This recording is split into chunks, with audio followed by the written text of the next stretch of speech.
The title of this story is a loser transmigrates into another world as a stronger SSS rank healer. Our story begins in the room of our protagonist. Today is his birthday, with video game posters covering his walls and a cake placed on the table. He plays the "Happy Birthday" song using his phone. Afterwards, he begins to slice the cake. He takes a bite, and immediately, the awful taste shows on his face. Angry, he throws the cake into the trash, thinking that the 29 yuan he spent was wasted, wishing he had used it on gacha instead. Then he looks at his phone, staring at a selfie post where he pretended to thank his so-called friend for the birthday cake. As he stares at the screen, he thinks about how he wishes there was someone who truly cared for him. In his deep loneliness, he leans hard against the chair, causing it to tip and making him lose balance. He falls onto the floor, sad, thinking he would already be happy if someone gave him even a simple, "get well soon," whenever he got sick. But suddenly he feels dizzy, losing balance because of his fever, and he thinks how sad it is that no one is around to help him with something so simple. Suddenly, he hears a strange sound, and the voice of a terrified man begging for help.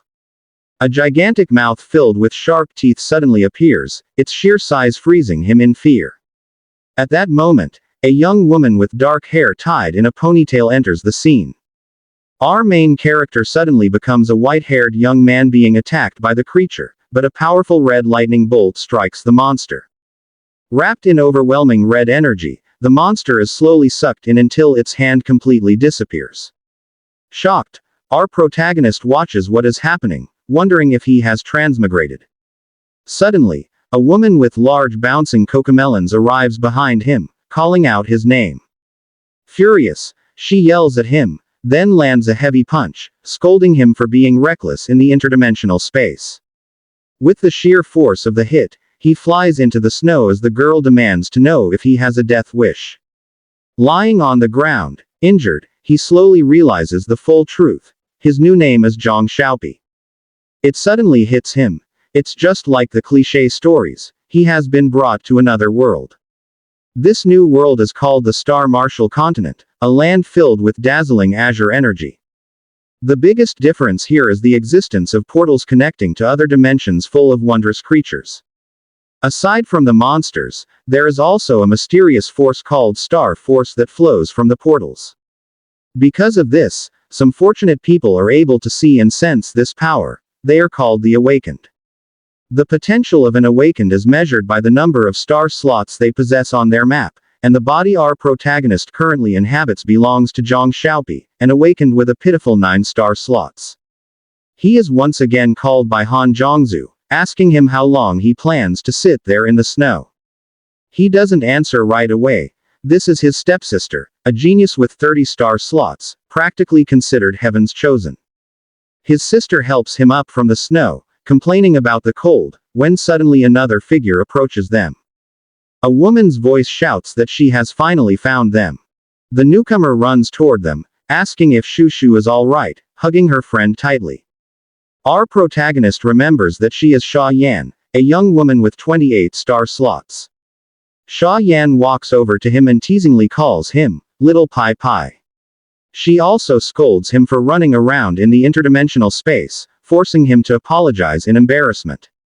Sha Yan tells him how worried his sister was, and he promises it won't happen again. He understands that his sister brought him here to train, because the original owner of the body became arrogant after awakening.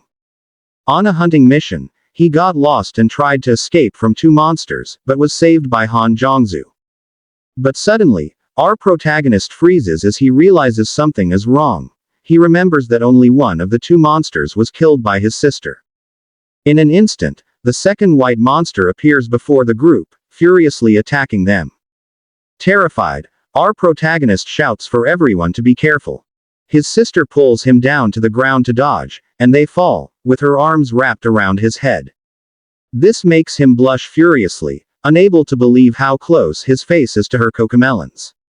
His sister then unleashes her ability, sharp claws of energy extending as she attacks.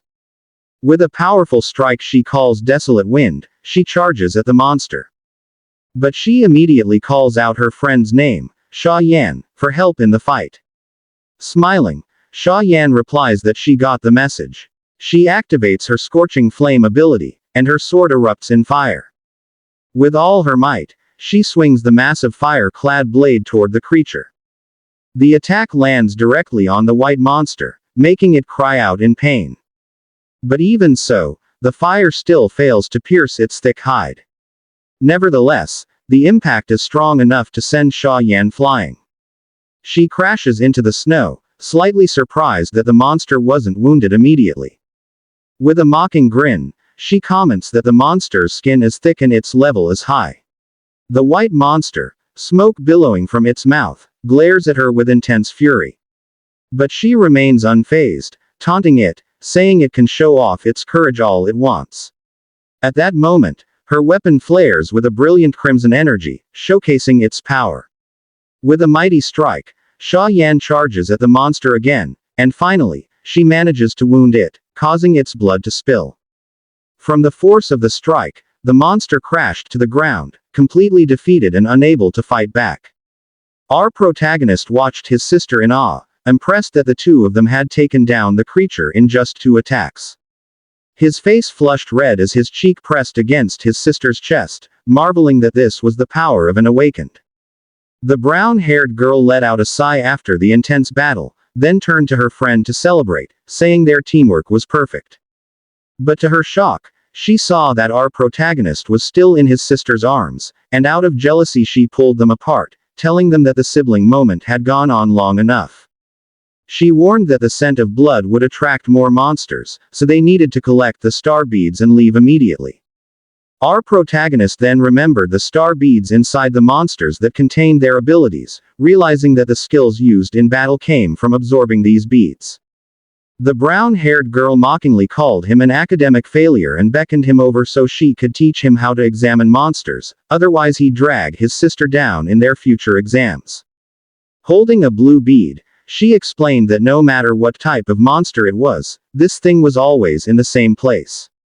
He asked if it was in the brain, and she confirmed, saying maybe he wasn't completely hopeless yet. She further explained that the skulls of Snow Keelin were very tough and required sharp tools, and that it was necessary to find the right angle to extract the star beads. While preparing the knife, she told him to find the proper angle and force it open. With a hard stab, she plunged the knife into the monster, smiling as blood splattered. Slowly, she pried it open and shoved her hand inside, rummaging through its innards, but found nothing and regretfully noted that this Snow Keelin didn't have a bead. She then handed the knife to our protagonist and ordered him to practice on another monster.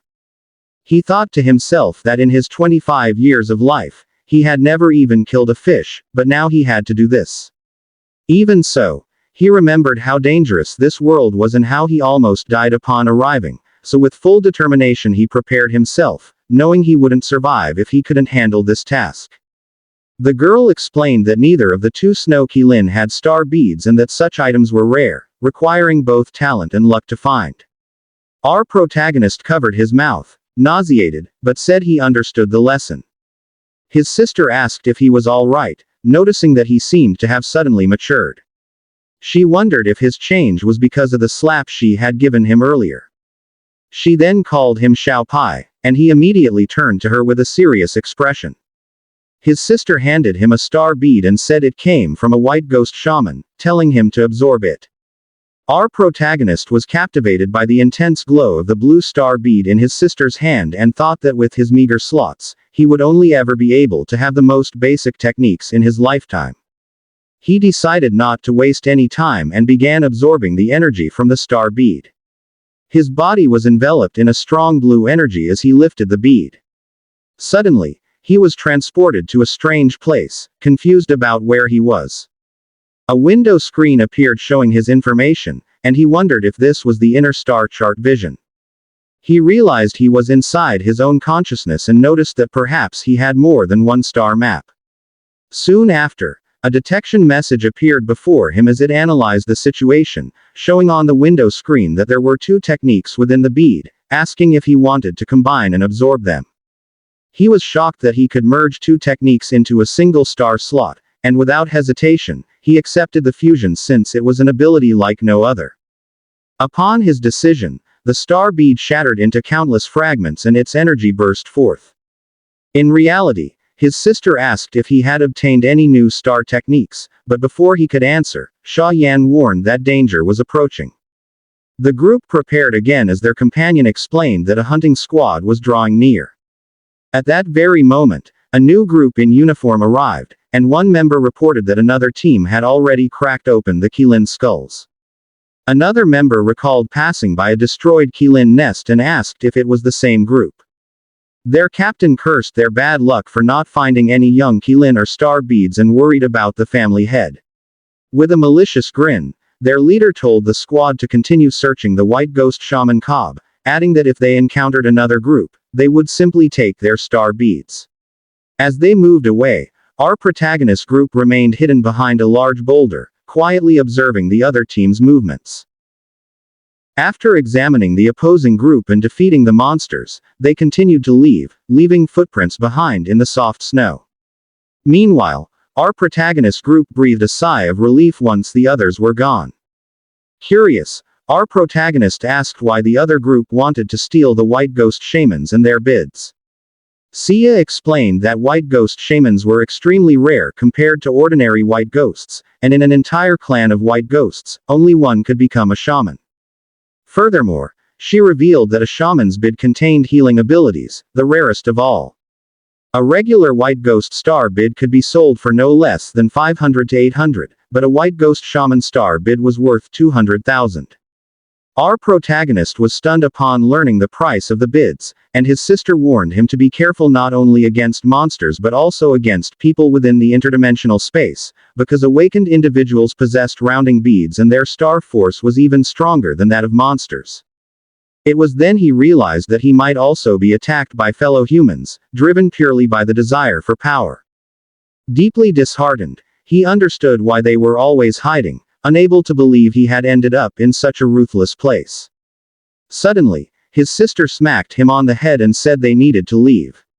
She also reminded him that the sun was setting, and since both he and Kian's star force were low, they had to return to base. They began walking back, once again leaving their footprints in the snowy path. As they moved through the frozen landscape, snow continued to fall on the three awakened. The elder sister noticed that the young man was unusually quiet and thought it might be because he hadn't obtained a new technique. She tried to encourage him, telling him it was fine if he didn't get a star technique and not to carry the burden too heavily. But our protagonist smiled and explained that he was only shocked at how brutal this world truly was. They pressed on, walking along the mountainside despite the relentless snowstorm. Then suddenly, something stirred beneath the snow in a strange and eerie way, and moments later, the face of a white gull with sharp teeth emerged right before them. To their horror, an entire horde of white gulls appeared, surrounding them from all directions. The monsters glared at them, eyes gleaming with hostility and expressions filled with rage. At that moment, the three prepared themselves to face the enemies closing in through the snow. Sia was shocked to count 16 white ghosts, wondering where such a number had come from, while her sister was equally puzzled, as these creatures usually appeared alone and never traveled in groups. Sia declared that there must be a shaman leading this clan. Our protagonist, surprised, asked if white ghost shamans weren't supposed to be extremely rare, and Sia agreed, adding that it was not normal for monsters to organize large-scale attacks against humans. In the very next instant, the entire horde charged to begin their assault. One white ghost roared fiercely, baring its sharp fangs to intimidate them. Without wasting a moment, Sia drew her sword, engulfed in flames. She unleashed her scorching flame technique, releasing a powerful fiery strike against the monsters, hitting one directly with tremendous force. Meanwhile, her sister shielded her and used her desolate wind technique to attack the horde, quickly preparing her shattered void as well, gathering crimson energy in her hand. Her devastating attack struck the monsters before them, creating a massive explosion of energy.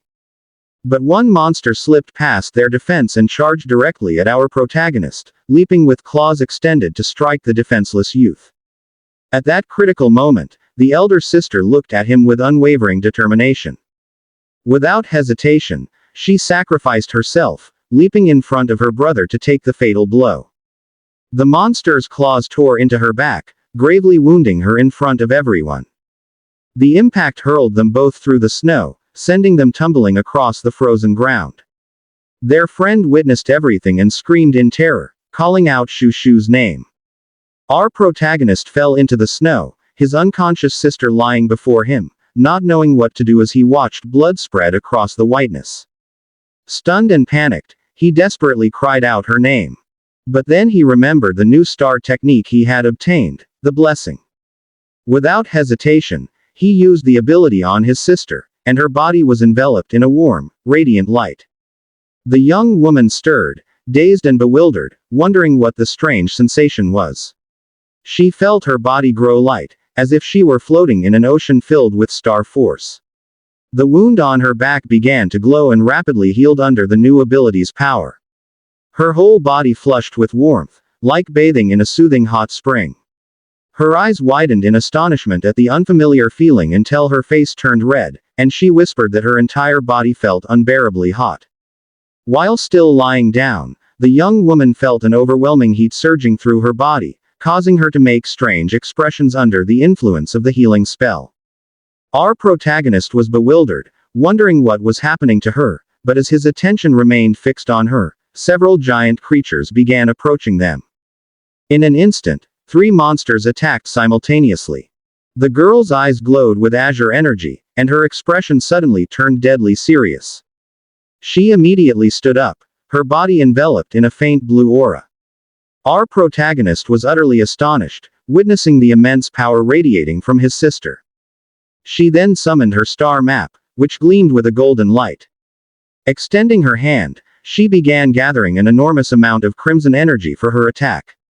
From there, a powerful surge of energy erupted and struck one of the white Killen directly. She remained standing, her face cold and composed after unleashing the devastating strike.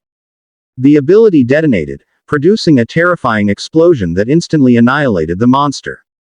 A system window appeared, notifying her that she had gained 1 skill point from slaying the creature. Shocked, our protagonist wondered what this new feature meant.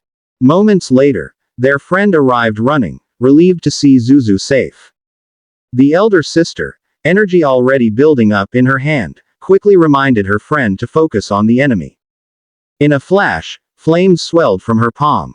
She unleashed her explosive flame, striking one of the white monsters directly. The sheer force of the impact sent the beast flying, crashing into the snow in agony. The elder sister then warned, full of concern, that their strength would not last long, and they had to prioritize killing the shaman. In the midst of the horde, the shaman emerged, holding a staff while surrounded by other monsters. It bared its sharp fangs, ready to continue the assault, and began using its blessing ability to aid its allies. A wounded monster was enveloped in a bluish aura, and its injuries rapidly healed. Within moments, the creature had fully recovered thanks to the shaman's healing magic. Our protagonist realized that the shaman was nullifying all the damage dealt to its companions, and he immediately shouted to his sister to use Savage Wind to launch him into the air. Without hesitation, the young woman raised her hand and unleashed a powerful gust. The fierce wind wrapped around our protagonist's body and propelled him skyward. Now airborne, he desperately scanned the battlefield for the shaman. His eyes locked onto the ground below, and at last, he spotted the shaman along with its 2 guards in the snow. He shouted that he had found it, declaring its location to be 200 meters away. His sister responded that she received the information, then firmly planted her feet on the snowy ground, preparing to move. With a serious expression, she dashed at full speed toward the direction indicated by her brother. Our protagonist followed closely behind, determined to assist in the joint assault. Meanwhile, their friend also charged forward with sword in hand. Shouting fiercely as she attacked, Xia Yan's entire body became engulfed in blazing flames. She unleashed her fiery power, the heat so intense that the shaman immediately sensed it. However, her attack merely passed through the enemy, and Xia shouted in alarm that it was only a decoy. At that exact moment, our protagonist leapt toward the true target, yelling that the real shaman was right in front of him.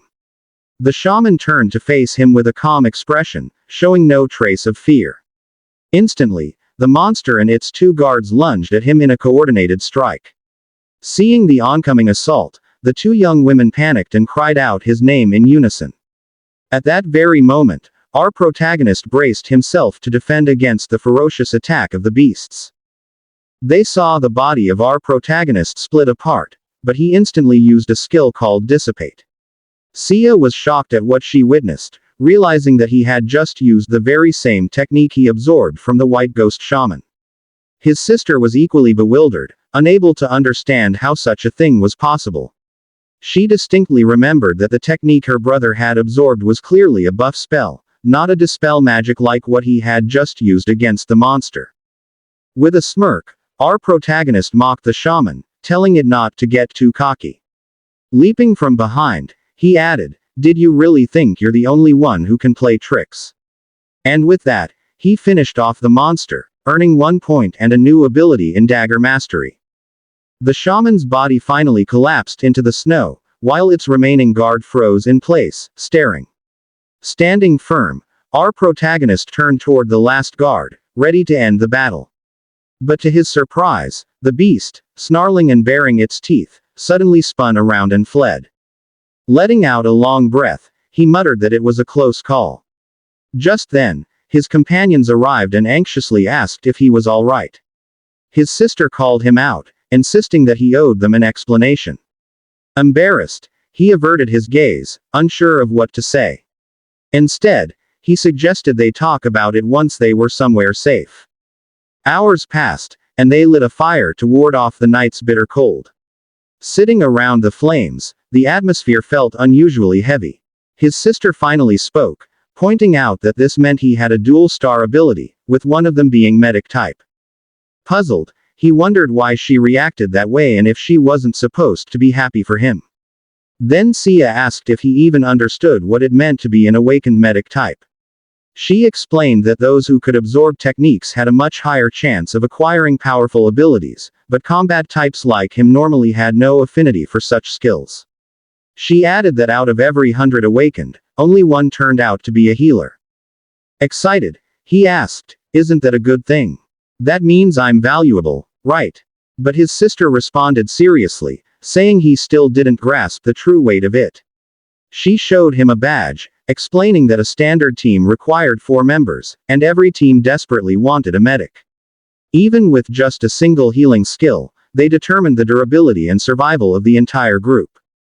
Stunned, he finally realized the significance of his new role. Yet when he saw the worry in their eyes, he reassured them that since his aptitude was low, he wouldn't become a target. Still, he admitted that because he was a rare type, he might be forced into dangerous missions. His sister nodded in agreement. She then declared that she would make sure he enrolled in school to become a doctor or healer in a hospital, leaving him utterly speechless. Troubled, he thought to himself that he had imagined walking the path of a god, only to end up on the road toward working in a hospital. Sia couldn't help but laugh, teasing that his sister was being way too overprotective. His sister lowered her head, saying she understood what her friend meant, but her hesitation remained. Silence fell over the group as our protagonist quietly observed his sister, sensing the depth of her worry, and a knot of unease tightened in his chest. To break the tension, he reminded them that he was only 16, and Sia agreed that the future was still far ahead. Pulling her friend closer, Sia said they should count the spoils from the hunt instead. She then reminded him to get some rest since training would continue the next day. For the first time, our protagonist smiled sincerely, touched by how it felt to be cared for. The night passed quietly on the snowy mountain, until a strange noise suddenly shattered the calm. Out of nowhere, a gaping maw lined with razor-sharp teeth emerged, a sign that the danger wasn't over yet. Instantly, our protagonist positioned himself at the front of the camp. Sia called out, telling him not to charge recklessly and to use his wits. After all, he was smarter than the beast. The monstrous creature stood before him, covered in white fur, growling with fury. Sia promised that if he managed to endure for 30 seconds, she would reward him with hot tea. With a firm expression, he tightened his grip on his weapon and braced himself for battle. A giant monster roared right in front of our protagonist. At that very moment, it lunged with its razor-sharp claws, but he didn't flinch. With swift movement, he dodged the fierce strike, though the sheer impact left a stinging cut across his cheek. The massive beast wasted no time and prepared for another assault. In the next instant, it charged forward with astonishing speed. Our protagonist braced himself and blocked the vicious attack with his arms. Suddenly, a surge of azure energy burst out from him as the two girls watched anxiously from a distance. Meanwhile, the friend asked his sister if she was still upset with the boy for absorbing the pearl. She admitted she was worried, since he only had 9-star slots. The friend nodded in understanding, recognizing the desire to fill those slots with rare skills, but warned that there were always trade-offs. His sister continued, explaining that for the longest time, their most common enemies were the white ghosts. Just like them, their companion would have to accept a new star ability in order to fight back. At that moment, a system window appeared, displaying the details of a new technique called Azure Flash. Without hesitation, he unleashed it against the monster. The force of the ability pushed him slightly backward, but he planted his feet firmly into the ground. He recalled that he had just absorbed a star pearl from the white ghost, and that he still had another pearl hidden from the monster's sight. Curious, he checked the system requirements to upgrade his new ability. The panel explained that techniques could be enhanced with points and additional star pearls. He saw that he had 2 skill points left to use. Excited, he carefully reviewed his options to strengthen himself right away. He remembered that in this world, most people's skills were fixed, but his had the potential to grow infinitely. A screen displayed his abilities, including the newly gained Azure Flash and Resistance. He calculated that moving from bronze to silver would require 10 bronze pearls. Determined, he immediately absorbed the power of the extra pearl. A confirmation message popped up, showing his star power had risen. Both his Azure Flash and Resistance reached the peak of bronze class, then advanced together into silver class, boosting his strength dramatically. Back in the fight, the monster roared again and lunged with its claws. Behind him, his star chart glowed intensely, and his eyes shone a bright azure as he focused all his energy on the battle. His sister shouted, asking if he had gone mad, urging him to dodge. But instead, he clenched his fist tighter, radiating sheer determination. He charged forward, his hand enveloped in a brilliant azure aura, and unleashed a devastating strike at the beast. His energy cut across the snowy field, leaving behind a trail of destruction. The force sent the monster flying, crashing into the snow but still glaring back at him with terrifying resolve. Just then, Sia hurled her flaming sword to finish it off. The blazing weapon struck with overwhelming force, and the monster was finally defeated, collapsing lifelessly into the snow. From afar, his sister called out in concern, rushing over and demanding to see his star chart, her tone sharp with suspicion. He revealed it, showing 2 radiant stars at its center. With a calm smile, he told them that he trusted them enough to share his secret. He admitted that his power might be shocking, but he believed in them because they were on the same side. Sia looked guilty and turned her gaze away, unable to respond. His sister, however, stared at him seriously, silently processing everything she had just learned. To everyone's shock, she suddenly lowered her head and apologized to him, sorrow filling her eyes. Then, with a heavy voice, she admitted that she too had been hiding something very important from him. Our protagonist was completely bewildered by his sister's sudden apology. It was then that she revealed the Void Shutter ability had originally been left behind by their parents for him. He asked if that was the same power that devoured monsters, and quickly assured her there was no need to apologize. They were both children of their parents, so it didn't matter who had been given the inheritance. He added that her talent far surpassed his own anyway, and it was likely he wouldn't have been able to absorb such a technique in the first place. But his sister countered, saying that in just the past 2 days, he had already absorbed 2 powerful star pearls, and since this was a gold-quality skill, surely he could have managed it too. Her eyes were filled with sadness as she spoke. He thought to himself that she looked so mature, but in truth she seemed even more confused than he had been before his rebirth. He ended by saying she was giving him far too much credit. His humble words took her by surprise.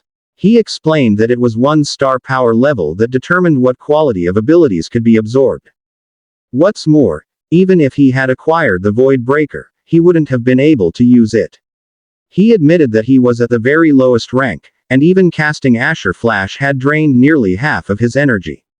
If he were to use Void Breaker, he'd only end up useless and wasting energy. The two girls listened closely to his reasoning, and it seemed they finally understood his point. He realized that because this body had been so weak originally, his sister had been forced to become strong to protect him. Deeply moved by his insight, she called out his name, tears welling in her eyes. But then, puffing up with pride, he suddenly boasted that clearly, he was the brains of the operation, only to be called an idiot by both girls. Sia grabbed him by the collar and praised him for finally maturing, then asked whether his star skills had any limit in how far they could rise. He answered that his growth came from pearls and training, and so far he had felt no limit, only that he lacked strength.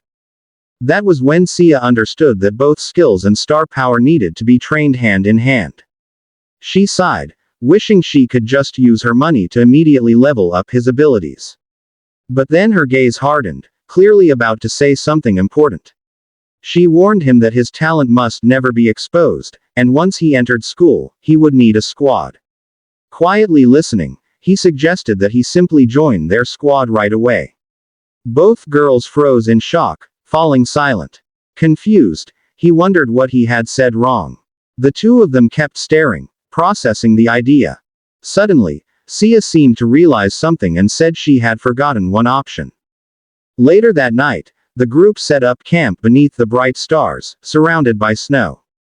Holding a warm cup in her hands, Sia explained that his talent was both a gift and a problem. Around the fire, she said that because of his abilities, he was destined for a great fate. He and his sister listened quietly as she suggested that he skip the early years and join their squad directly in the final year. He was stunned by the unexpected proposal. She explained that this way, they could train him properly at the university, and with his help, their missions would be far safer. With their abilities, protecting him until graduation would be no problem. As for the high-quality skills, they could simply claim that they had been left behind by his parents. His sister agreed, adding that they should first raise the quality of his blessing skill to silver rank. Sia promised to spend 2 million on star pearls to guarantee the upgrade. Inside, he was filled with anticipation. Did this mean he could officially join their group? Was the decision already set? Smiling, he celebrated at the thought that from this day on, he would be an official member of their squad. But his joy was immediately cut short when Sia said things weren't that simple. She revealed the major problem with the plan.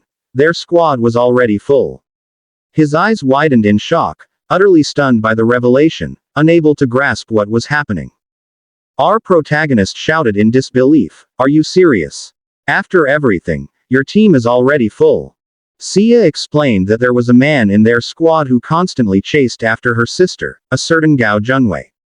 He was undeniably strong, a close combat awakened, but his personality was terrible, selfish and arrogant. During one mission in another dimension, one of their companions almost died because of the chaos he caused. She went on to explain that both he and Xu Xiao came from powerful families, and because of their pride, neither was willing to back down. In the end, she and the protagonist's sister became the victims of their conflict, and the entire team almost collapsed. Sia said that the protagonist's strength could help rebalance their squad. And because he was a rare healer, he was more than qualified to replace one of the problematic members. In a lighter tone, she even revealed that her original plan was to leave the team together with Zuzu. But leaving came at too high a price. It was nearly impossible to find two other strong allies within the academy. As the snow fell gently around them, the group's serious conversation continued by the warmth of the fire. Sia explained that the team had been training together for 2 years, and with the exams approaching, no one wanted to disrupt the status quo. She clarified that she was talking about high-level people, not ordinary squads. She added that because she and Xu Xiao were both so strong, countless weaker students wanted to join them. But if they chose to leave, they would have to endure the wrath of both their families and the academy due to the rankings. She then admitted that she had been blocking Gao Junwei for a year now, and she wasn't sure how much longer she could keep it up. Firmly, she said that no matter the reason, they could no longer work with that man. That was why she had kept the squad intact, so that the protagonist could step in and deliver the surprise that would finally drive their rival out. The protagonist listened silently, his expression growing serious as he understood the enormous opportunity before him. Sia assured him that she would handle everything at the academy so that he could skip directly to the final year without issue. The fire continued to crackle as the group faced a critical decision. The siblings sat in thought, while their friend waited for an answer. His sister's face showed concern at the pressure being placed on him. She stood and told him that it was fine, that he didn't need to worry so much. Sia agreed, saying he was only beginning to mature and didn't need to rush. But the protagonist firmly declared that he wanted to try, not only for them but also for his own survival. His sister was stunned by the determination and maturity he now showed. With full conviction, he announced that he would do it, that he wanted to join their squad. Sia was deeply moved, calling out his name as pride welled in her chest. 7 days passed, and the land remained shrouded in snow. On the ground lay a bloodied creature, its white fur stained crimson. The protagonist stood before it, as a system notification appeared, declaring his dagger mastery had increased. A confident smile spread across his face. At last, he had managed to take down a white ghost alone and level up. From a distance, Sia watched, admiration clear in her eyes. Shivering, she teased him, asking if he could use his star power to warm her up. A bit embarrassed, he explained that his skill was meant for healing, not for heat. Still, he cast a blessing on her, and she was immediately enveloped in a warm golden aura. Delight and comfort lit up her expression as she basked in the soothing warmth. Meanwhile, the protagonist and his sister stood side by side, both unable to believe what they were witnessing. His sister reminded him that there was only 1 week left before classes began, and they needed to leave soon. He raised his hand, signaling his understanding, ready for whatever came next. But suddenly, a massive surge of blue energy streaked across the sky and exploded nearby, shaking the ground violently and startling them all. His sister's eyes widened in shock as she asked what that was. The protagonist immediately shouted that it was a flare, someone was calling for help, and warned everyone to be cautious. With a serious gaze, he asked if they should head toward the signal. But his sister stopped him, explaining that the flare was meant for the guardian team of the area. Her voice was stern as she told him it was a warning of danger, and it would be wiser for them to leave. Meanwhile, a group of explorers was running in panic, desperately trying to escape from a herd of massive white monsters. Among them, one man clutched something tightly in his arms as he fled for his life. The older sister shouted for everyone to take cover, warning that danger was rushing straight toward them. At the same moment, one of the explorers told his captain that they could no longer escape the monsters. Another member began to panic, crying out that they would all die before the guardians even arrived. Their leader, tense and desperate, prepared a fire skill, a small bowl of energy forming at his fingertips. He hurled a blazing burst of flame, but it struck his own comrade instead. Shocked, the man who was hit screamed in confusion, calling out to his captain, unable to understand what had just happened. But the captain only sneered, declaring that he would report his subordinate's death as a heroic sacrifice in battle. The unfortunate man was left behind, surrounded by the enraged herd of white ghosts. He screamed in terror and despair, reaching out his hand as he watched his former companions abandon him to his cruel fate. Slowly, the hulking beasts with snowy fur closed in on him. Meanwhile, the protagonist group watched from afar, hidden behind a large boulder. The protagonist's eyes widened at the sight of so many creatures, muttering that it looked like a parade of ghosts. His older sister recognized the men and said angrily that they were the same group they had seen earlier. The explorers. Captain clutched the white ghost shaman Yang Lang, admitting that it was the cause of all this chaos. Hearing this, the protagonist immediately asked his sister what they should do.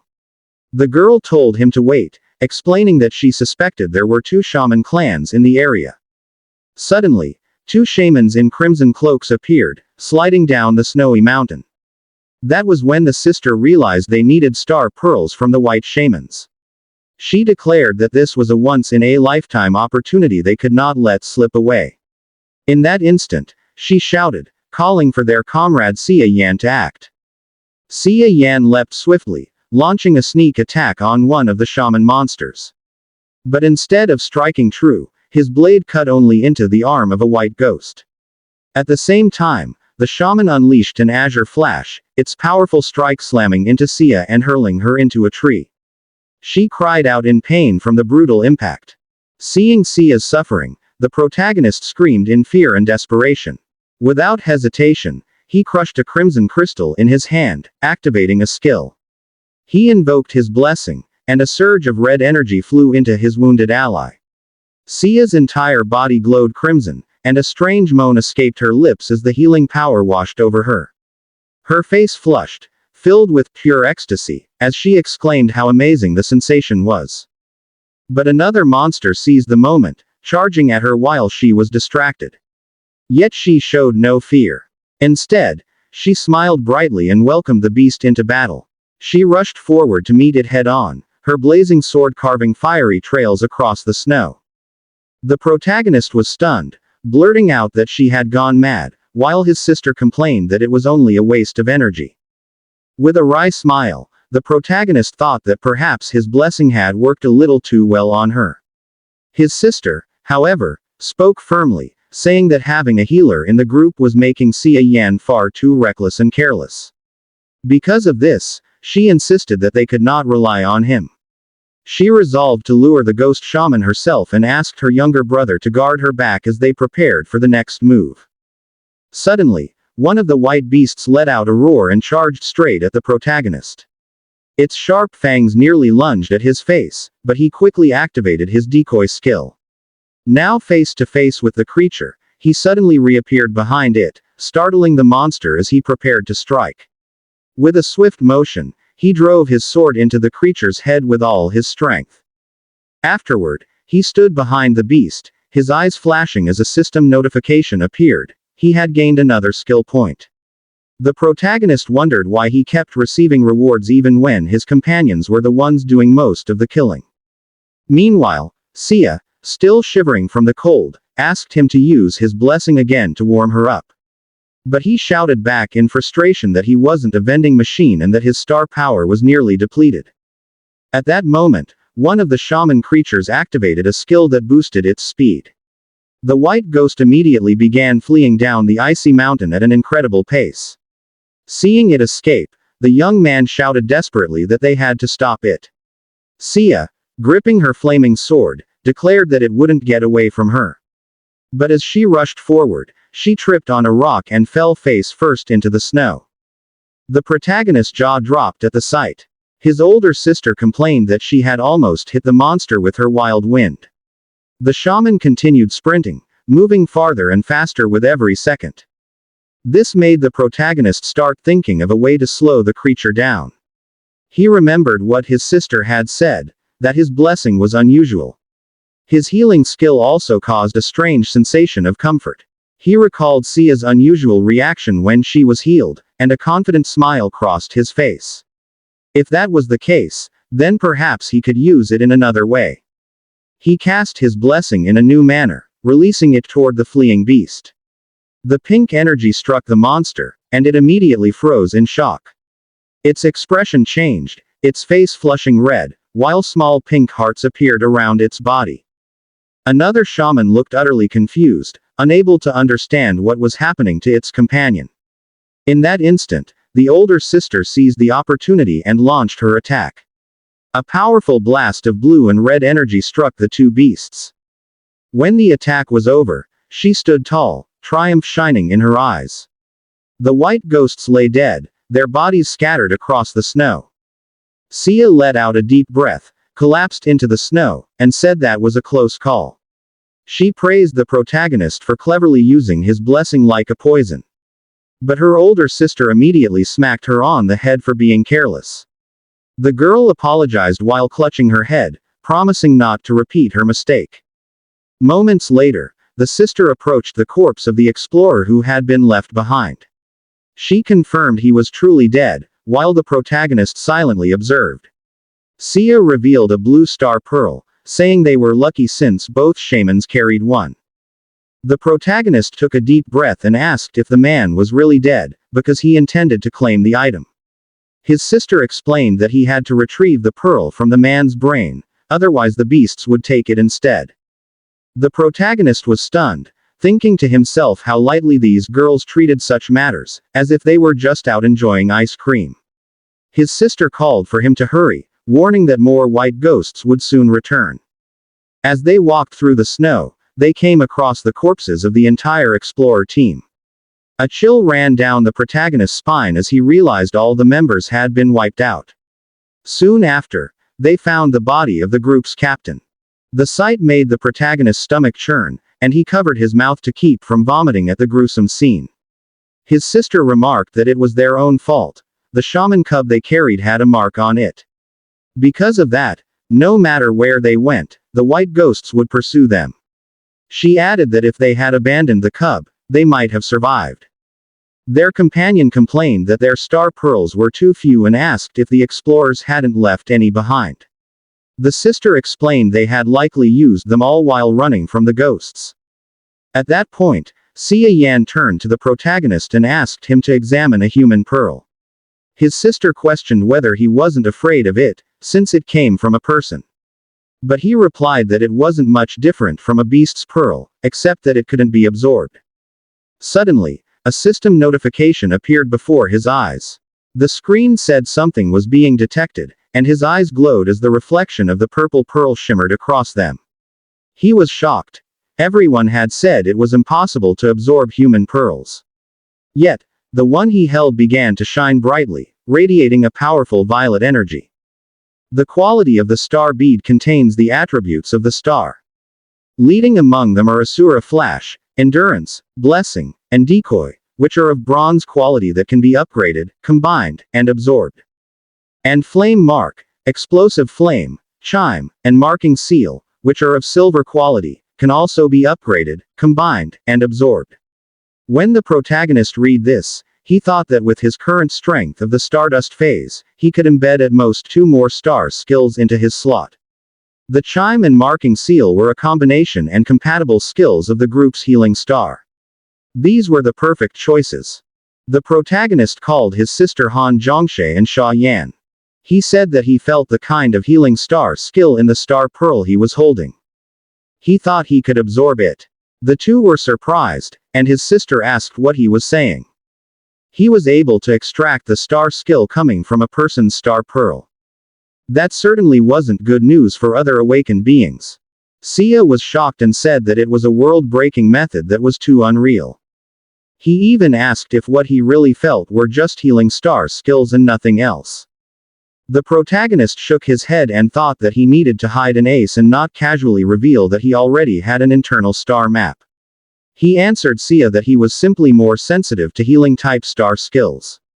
He even thanked the two of them because he had come this far. As teammates, they were closely bonded together as a group with shared interests. Based on contribution, this star pearl would go to Xia Yan.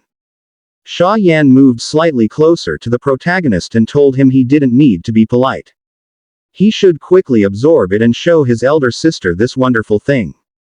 And if he really could do it, then he would also have a golden future tightly within his grasp.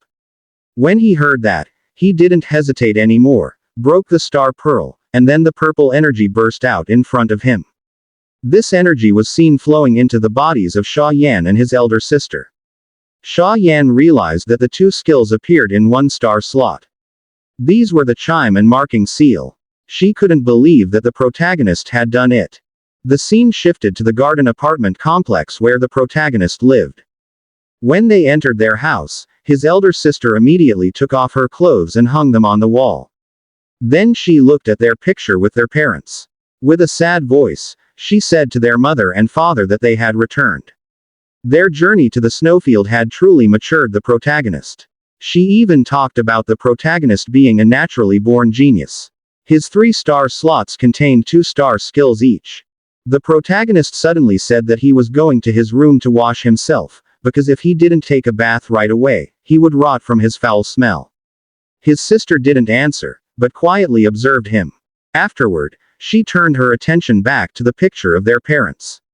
She also said that the protagonist was destined to become a radiant awakener like the two of them. But as his elder sister, could she really protect him? Meanwhile, inside the protagonist's room, there were many flying insects. He was disgusted by what he saw and thought that his room was extremely dirty and messy. He even covered his nose as he picked up his rotting socks. Then he immediately threw them into the trash bin. He thought that with this much trash, how long would it take him to clean it all?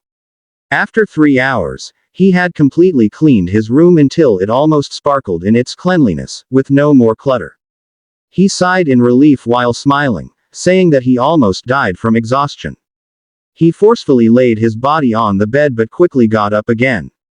He thought that he still needed to fix the other things that the body's owner had left behind. He pressed the button of his computer. And when it began to turn on, a video suddenly played where the former owner of the body was introducing himself. Arrogantly, he said that on that day, he had officially awakened. They should remember his name, Jiang Xiao, the future god of the North River's dimensional realms. The protagonist was slightly annoyed at what he was watching. The former body's owner kept saying that while some parents joked that children were picked up from the trash, he was truly picked up from the trash. He introduced his mother, Zhang Hongye, a gentle and beautiful woman. Now, look at his name.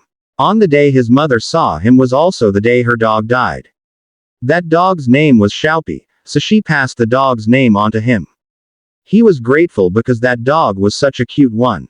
The protagonist gritted his teeth in anger when he heard that. He even said in his mind that it was a ridiculously casual origin of a name. In his serious watching, he was startled when there was a loud knock on his door. He almost broke into a sweat and turned around. When he looked, his elder sister appeared, calling him to eat. Suddenly, his sister's eyes widened at what she saw in her brother's room, and she asked if he was the one who cleaned it. The protagonist answered with a smile and a thumbs up. After that, the scene shifted to the kitchen, where food was already prepared on their table. The protagonist was delighted by what he saw and by the smell of the food. He remembered, feeling excited, that in his previous life he only ate instant noodles. While scooping rice from the rice cooker, his sister said that Sha Yan would come tomorrow to pick him up. They would conduct 5 days of special training for the upcoming final stage of the military training.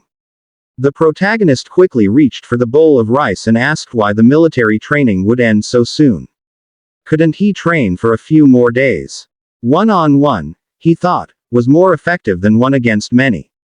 His sister disagreed. He needed to participate in the military training and show off at the final performance. Only there. That was the only way for him to be qualified to join their group acceptably. Afterward, she told him to eat, adding that Sha Yan would explain the other details. But she added as an afterthought that he should delete the strange things in his blog. The protagonist grew annoyed, repeatedly saying that he had already deleted them. While they were eating, his sister handed him a piece of meat and told him to eat plenty of it. The protagonist happily ate and said that this was the feeling of a home where someone cared for him and where there was also delicious food. After they finished eating, the protagonist took the bowls and told his sister to rest and that he would handle the washing. His sister was pleased and looked at him with a smile on her lips. The protagonist cheerfully washed the dishes while humming a tune and swaying his body slightly. A few minutes later, he smilingly grabbed the towel hanging on the wall. But he suddenly froze and turned his attention to the pictures stuck on the fridge. He curiously examined them and thought that his sister looked very cute when she was young, and their father and mother looked elegant. The parents of the original owner had disappeared after entering another world several years ago. He wondered if there was still a chance to see them again. The scene shifted to where someone suddenly put an arm around the protagonist's shoulder. Sha Yan arrived, saying that she would take the boy for now and return him after a week. As they walked away, the protagonist angrily told Sha Yan to stop hugging his neck. Sha Yan angrily replied, calling him a little bastard and telling him to call her elder sister. As they walked out of the apartment, the protagonist said that their ages weren't that far apart. Meanwhile, in a room where a mysterious man stood in front of a window, he silently observed and watched the protagonist with Sha Yan. The scene then shifted to a huge mansion where Sha Yan lived. This was the Zonghua Mencheng community, and a hand repeatedly rang the doorbell. When he entered, he was greeted by a muscular man wearing boxing gloves. Sha Yan introduced him to the protagonist as Lei Jin. For the next 5 days, he would be his coach. After the 5 days of special training, he would go to school. He needed to be included in the first-year class as soon as possible and be chosen as a student representative. It didn't matter if he became the top or not. What mattered was that he could show his worth and be noticed by the leader. He was asked if he understood. The protagonist agreed while sweating. After that, it was explained that his phone would be confiscated during the special training. She happily reported that they would have 3 meals a day, then bid him goodbye with a kiss and said she would go upstairs to rest. The scene shifted to Sha Yan taking a bath. After coming out of the bathroom and adjusting her towel, she felt a pleasant sensation. She even smiled slightly while wrapping her hair with the towel. But the pleasant feeling of bathing was interrupted when she noticed the protagonist's phone lying on the table. She paused for a moment while staring at it, then revealed a mischievous smile as if she were planning something bad. The protagonist's older sister was throwing powerful punches at the punching bag. With her last strike, the punching bag was almost thrown off because of the strength she used. It fell to the floor as she was drenched in sweat and panting. While wiping her sweat, she looked at her phone, thinking that perhaps her younger brother was also training. Suddenly, her phone rang and a special notification appeared. Wang Xiaopi, our protagonist, had just released a new vlog. He posted a picture of Sha Yan's thigh, saying in his post that he was happy to be at Sister Sha's house and that Sha's long legs looked beautiful. He even said that this was the first day he felt love for Sha. When his older sister read this, her brows furrowed in anger. The scene shifted to show Gang Junwei's sword, which had 25 star slots. Its star map contained a Tang sword with 2 bronze star skills, 3 silver, and 1 gold. His star power was at the nebula stage. Like Han Zhongshe and Sha Yan, he too was a destined child. He was in his 3rd year of high school but currently in his 1st year. Our protagonist wanted to challenge him, but he first needed to win the championship in the military training performance against the leading group of high school students. Meanwhile, the protagonist's star power was triggered. A blue energy was being released from him as he cultivated. This effect sped up his accumulation and recovery of star power. Suddenly, he woke up and realized that his Stardust Stage Level 3 had advanced to Stardust Stage Level 4. He was overjoyed at the breakthrough, thinking that he had leveled up, and with just 1 more level, he could defeat Gao Zhanwei. After his training, he opened the lunch box filled with vegetables. He almost broke down upon seeing it. This was Xiaoyan's special nutrition meal. He forced himself to eat it, nearly moved to tears because he did not like it. It wasn't bad for him, but it wasn't tasty either. Suddenly, he missed eating instant noodles. Because he wanted to join his sister's group, he had to endure. His coach noticed his reaction to the food. While watching him, he thought about how this boy woke up at 4 a.m. and trained until 9 p.m. He never complained, was not mischievous, and always exceeded targets. The protagonist was diligent in his training and seriously followed everything written in his book. His trainer thought that at 16 years old, it was as if this boy had been locked in a basement and trained in a demonic way. Anyone would go crazy under such conditions. This was the first time he had ever seen a child this determined. Meanwhile, the trainer almost gagged at the vegetables he himself was eating. He even said he missed eating barbecue. The next morning, in the Shaw family mansion, inside a room, a man was shouting, asking if they were sure there was no mistake. Who was brought into the house, and why wasn't he informed immediately? This furious man on the phone was Sha Yan's father, Sha Shanhai. When his wife heard him, she asked why he was so angry. Sha Yan's mother's name was Hezian. Before Sha Yan's father hung up the phone, he told his wife that their princess had brought a boy into the house. His wife was slightly pleased and asked if it wasn't a good thing that their daughter had found love. She asked more. Who was this boy, what was his character like, and who did he resemble? Sha Yan's father answered that he had seen the boy already, and his name was Jiang Xiao, the young son of the Han family. Sha Yan's mother's eyes widened in shock upon hearing the name. She told her husband she did not agree for their daughter to marry him. Her husband angrily replied that he did not agree either. But he showed her the phone and told her to look, because 4 days had already passed since their daughter brought the boy home. On the phone was the protagonist's post, saying he liked Sha Yan. Sha Yan's father added that every day the boy updated about how much he liked their daughter. Sha Yan's mother almost cried, begging her husband to go immediately to their daughter to find out the truth. She feared that if they were even 2 days late, their daughter might already be giving birth. Sha Yan's father was baffled at her words, thinking she was overreacting. Meanwhile, under the blazing sun outside the Sha family mansion, the protagonist continued his training. He threw punches that struck his trainer's arm. Blow after blow landed as his trainer shouted at him to go faster. The trainer asked him how he could possibly knock down his opponent with such weak strength. When the protagonist heard this, he poured all his power into his fist and unleashed a strong punch. It directly struck his trainer's arm, forcing him to stagger back several meters. The trainer smiled at him, telling him that he did well. With his fist still clenched, the protagonist gave a slight smile at the result of his effort. He thought to himself that he had finally managed to break through his trainer's defense without using star power.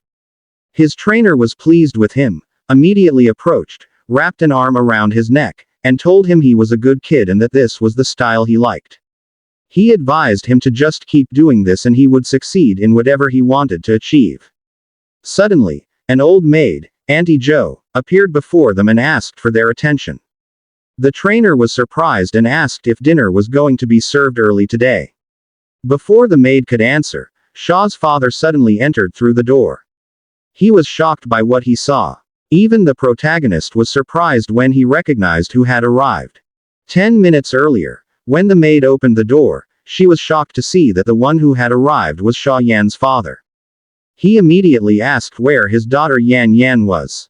The maid replied that it had been 3 days since the young lady left with Miss Han and went to the snowfield again. The father was pleased and said that was good, as long as they knew where the child had gone. He even praised the Han family's daughter, saying she was kind and motivated. After that, he asked if it was true that nothing had changed in their house today. The maid agreed, but added that 4 days ago, a boy had moved into their house. He was directly taken to the basement by Sha, and until now, he had not come out. The father was shocked and began to think badly, wondering if his daughter had illegally locked the boy inside. In his mind, he imagined the protagonist imprisoned in a cell. He could not believe that his precious daughter would confine someone. Even if Jiang Xiao had a bad attitude and was notorious, he was still the son of his best friend. Disagreeing with marriage was one thing, but abusing someone like this was unacceptable. His thoughts were interrupted when the maid spoke. She said that the young lady had hired a personal trainer for the protagonist. They lived and ate together in the basement, and every day they trained. Whenever she brought food, she saw the protagonist covered in bruises and drenched in sweat. Mr. Shaw's eyes widened, unable to believe that Jiang Xiao was training. The maid asked if he wanted to go down and see, and since it was also dinner time, she offered to serve him food there. Mr. Shaw fell silent, thinking he might have been exaggerating too much. The maid added that they would let the boy out before it got dark. Mr. Shaw turned around and told the maid that since he was already there, why not go down and take a look?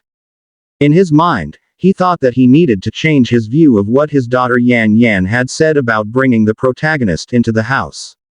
He even wondered why his daughter hadn't told him that she was bringing a personal trainer. Back to the present, where Mr. Shaw walked around and confirmed that the protagonist was truly training. The protagonist remembered that this man was his uncle, Uncle Shaw. Mr. Shaw was delighted that even though nearly 10 years had passed since they last saw each other, the boy still recognized him. After that, he invited the protagonist to come out of the basement and rest. He said that, as his uncle, he would show him a little concern this year, and that it was his fault. The protagonist scratched the back of his neck in embarrassment and said that his uncle's words were serious.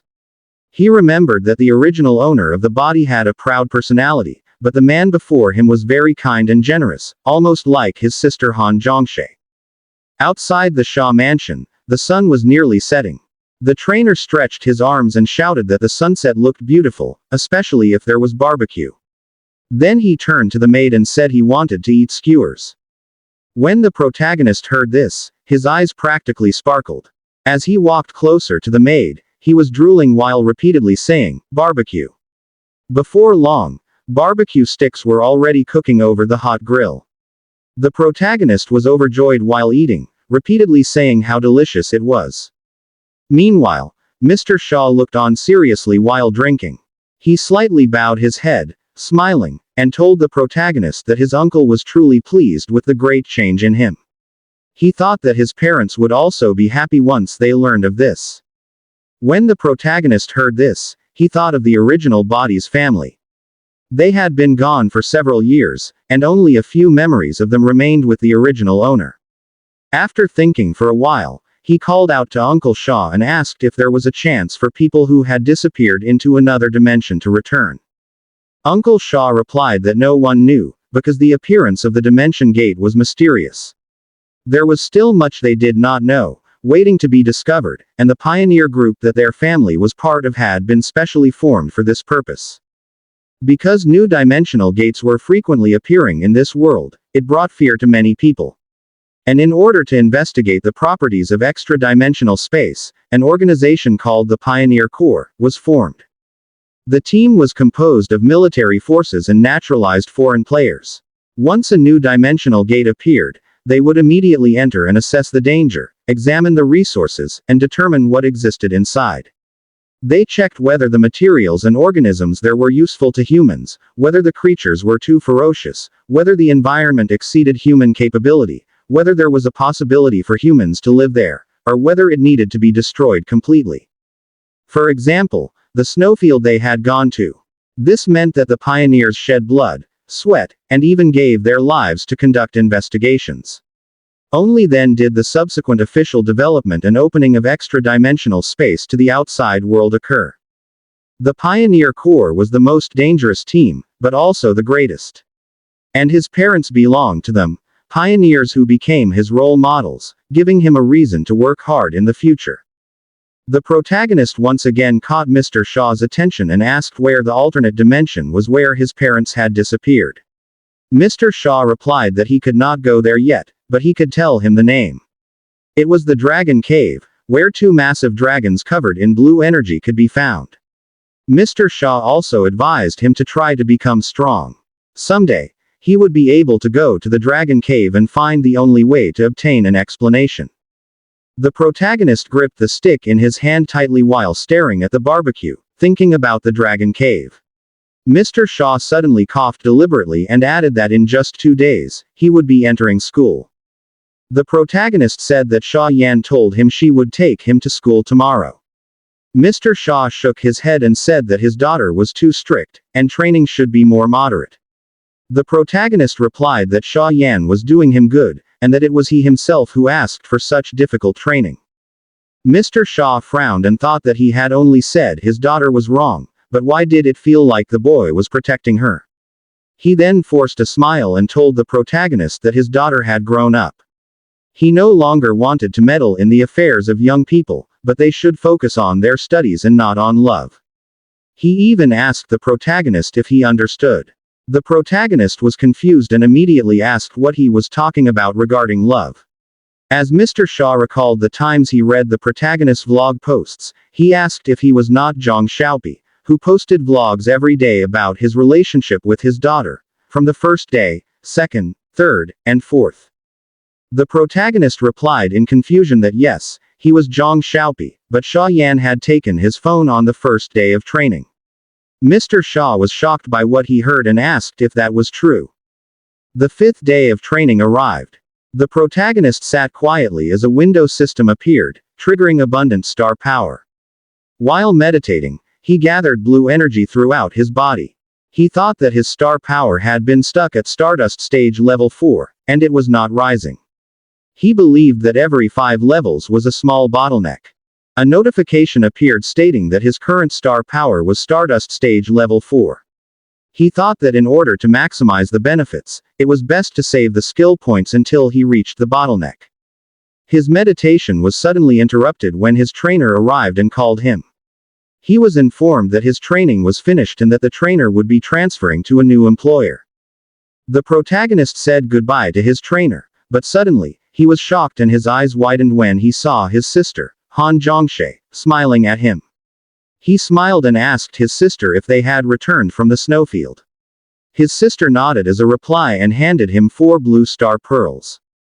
The protagonist was surprised and puzzled by what his sister gave him. She explained that those were white ghost witch star beads. The protagonist almost stuttered, unable to believe that she had given him 4 pieces. As he gazed at them, he thought that his sister had killed all the white witches in the snowy plains. Suddenly, his sister jokingly asked if that was still not enough, and if it wasn't, she would find another way to get more. The protagonist was speechless, shyly staring at his sister, clearly shocked at what he had just heard. The protagonist bit his lip as he watched his sister, thinking. So that's why she went back to the snowfield. Just to collect white ghost shaman star pearls. He smiled and called out his sister's name, then quickly hugged her, burying his face into her chest, expressing his gratitude. His sister gently patted his back and softly said that he didn't need to thank her. But perhaps, she should first explain to him about those blog posts. The protagonist was stunned and looked at his sister in surprise. She showed him the posts, from his first day at Sha Yan's house to the 4th day. All filled with photos that seemed to show his affection toward Sha Yan. When he saw them, he trembled with anger. He furiously told his sister that he wasn't the one who posted them. No wonder Uncle Shaw had been acting so weird toward him. He explained that she had taken his phone. He wasn't the person who made those posts. Those pictures were just photoshopped. Furious, he pointed at Sha Yan, who was quietly sitting on a chair. He shouted, saying that woman had such a wicked heart. She deliberately wanted to cause trouble between them. He was sure she had set up those posts before going to the snowfield. He prayed to the heavens, begging them to judge who was honest and who was evil. His sister sighed deeply. His guess was right. She had been thinking the same thing. Afterward, she told him to go ahead and absorb the white ghost shaman star pearls. They would see if he could upgrade them to silver. He agreed and picked up the container of pearls. A notification appeared. Current blessing level.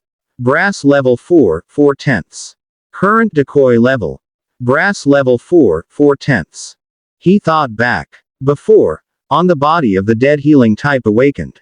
He found 2 unabsorbed white ghost shaman star pearls. Plus the 2 more he got from the slain white ghost shamans. That was how his blessing had reached brass level 4. He took 1 pearl from the container and stared at it briefly. Then crushed it with his hand. As it shattered, he watched the faint blue aura surrounding him. Notification appeared. White ghost shaman star pearls absorbed 4 times. Given the current special situation, he decided to use 2 more skill points. Just enough to level up. Notification appeared again. Current blessing level. Brass level 10, 10 out of 10. Current decoy level. Brass level 10, 10 out of 10. Upgrade requirements met. Star ability. Quality increased. Blessing. From brass right pointing arrow silver. Decoy. From brass right pointing arrow silver. When Sha Yan saw he had finished absorbing, she repeatedly asked how he was feeling. The protagonist grinned mischievously. Then with a wave of his hand said, "I bless you." The blessing energy flowed through her body, making her entire figure glow with a faint red light. Her eyes widened in shock as she felt it.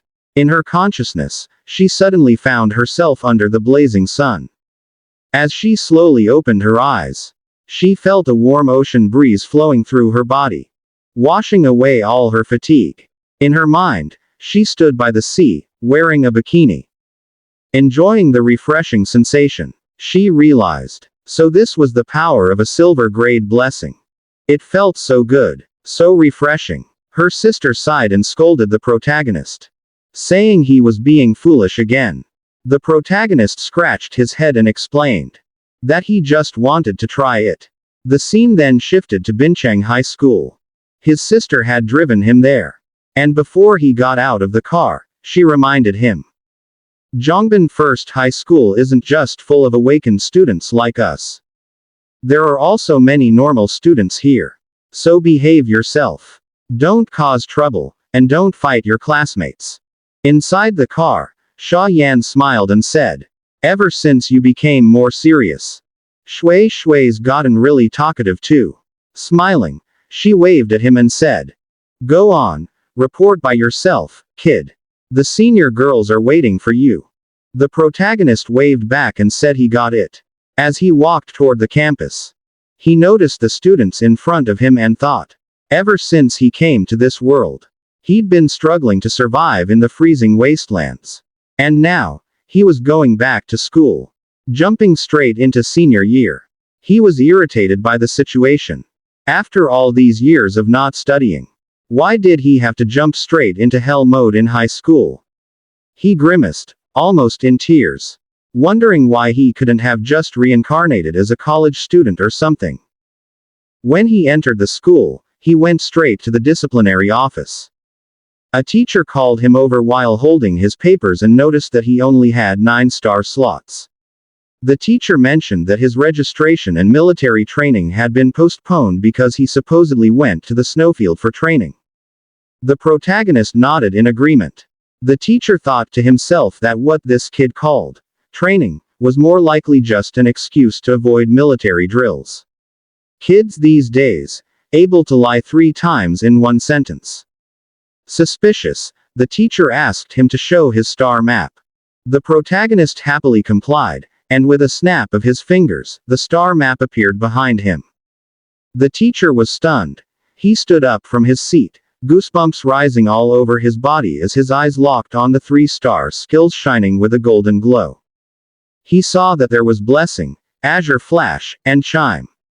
He shouted, impossible. Both blessing and azure flash are brass grade. How do you have 3 silver grade star skills? The protagonist lowered his head slightly and said in a calm tone, they were star pearls left to me by my parents. As per Han Zhongshui's instructions, he decided to blame everything on his mysterious parents he had never met. He added, they went missing on a mission 3 years ago. The teacher then asked who brought him to the snowfield for training. He answered, Han Zhongshui, my older sister. The teacher finally realized, so he was Han Zhongshui's younger brother. That explained everything. The Han family of the Pioneers Corps, no wonder. He must have taken his mother's surname. The teacher thought it was a pity, this boy only had 9-star slots. But for someone with low potential who managed to absorb 3 silver grade star skills, 2 of which were healing types. Even if he didn't grow much stronger later on. For now, among high school students, this kid was already exceptional. The teacher then invited him to come along. The scene shifted to a wide training ground. A girl gasped slightly, saying there was a new handsome student. Immediately, a blonde-haired girl looked around to find him. She was Yiliana, a first-year awakened student from Bincheng High School, Class 2. Another girl pointed, saying, look, he's talking to the coach. That girl was Lu Kei, also a first-year awakened from Bincheng High School, Class 2. She repeated that the boy next to the coach might be that excellent Class 2 student who took a leave for training. Suddenly, someone stepped in front of the protagonist and said they met again, asking if he was also a student from Class 2. The protagonist smiled when he saw Instructor Lei. He was glad that he was also here at school. Hearing this, the teacher turned to Instructor Lei and asked if they knew each other. Lei replied, I've been training this kid in special training for several days. I didn't expect we'd meet again here. He explained that Director Gao said one of the coaches couldn't attend, so he was sent as an emergency substitute. The protagonist was delighted to hear that, though the teacher remained silently observing him. Instructor Lei then told the protagonist to go back to his assigned unit. All the students turned to look at him. Just then, one of the students blocked his path and called out to him, classmate. The student extended his hand and introduced himself. I'm Liu Bufan, correspondent of Class 2. Now that you've joined, if you ever need anything, just come to me. The protagonist greeted him back and introduced himself, I'm Jiang Xiao. Liu Bufan smiled, welcoming him to Class 2, then curiously asked. You've got a lot of star slots, right?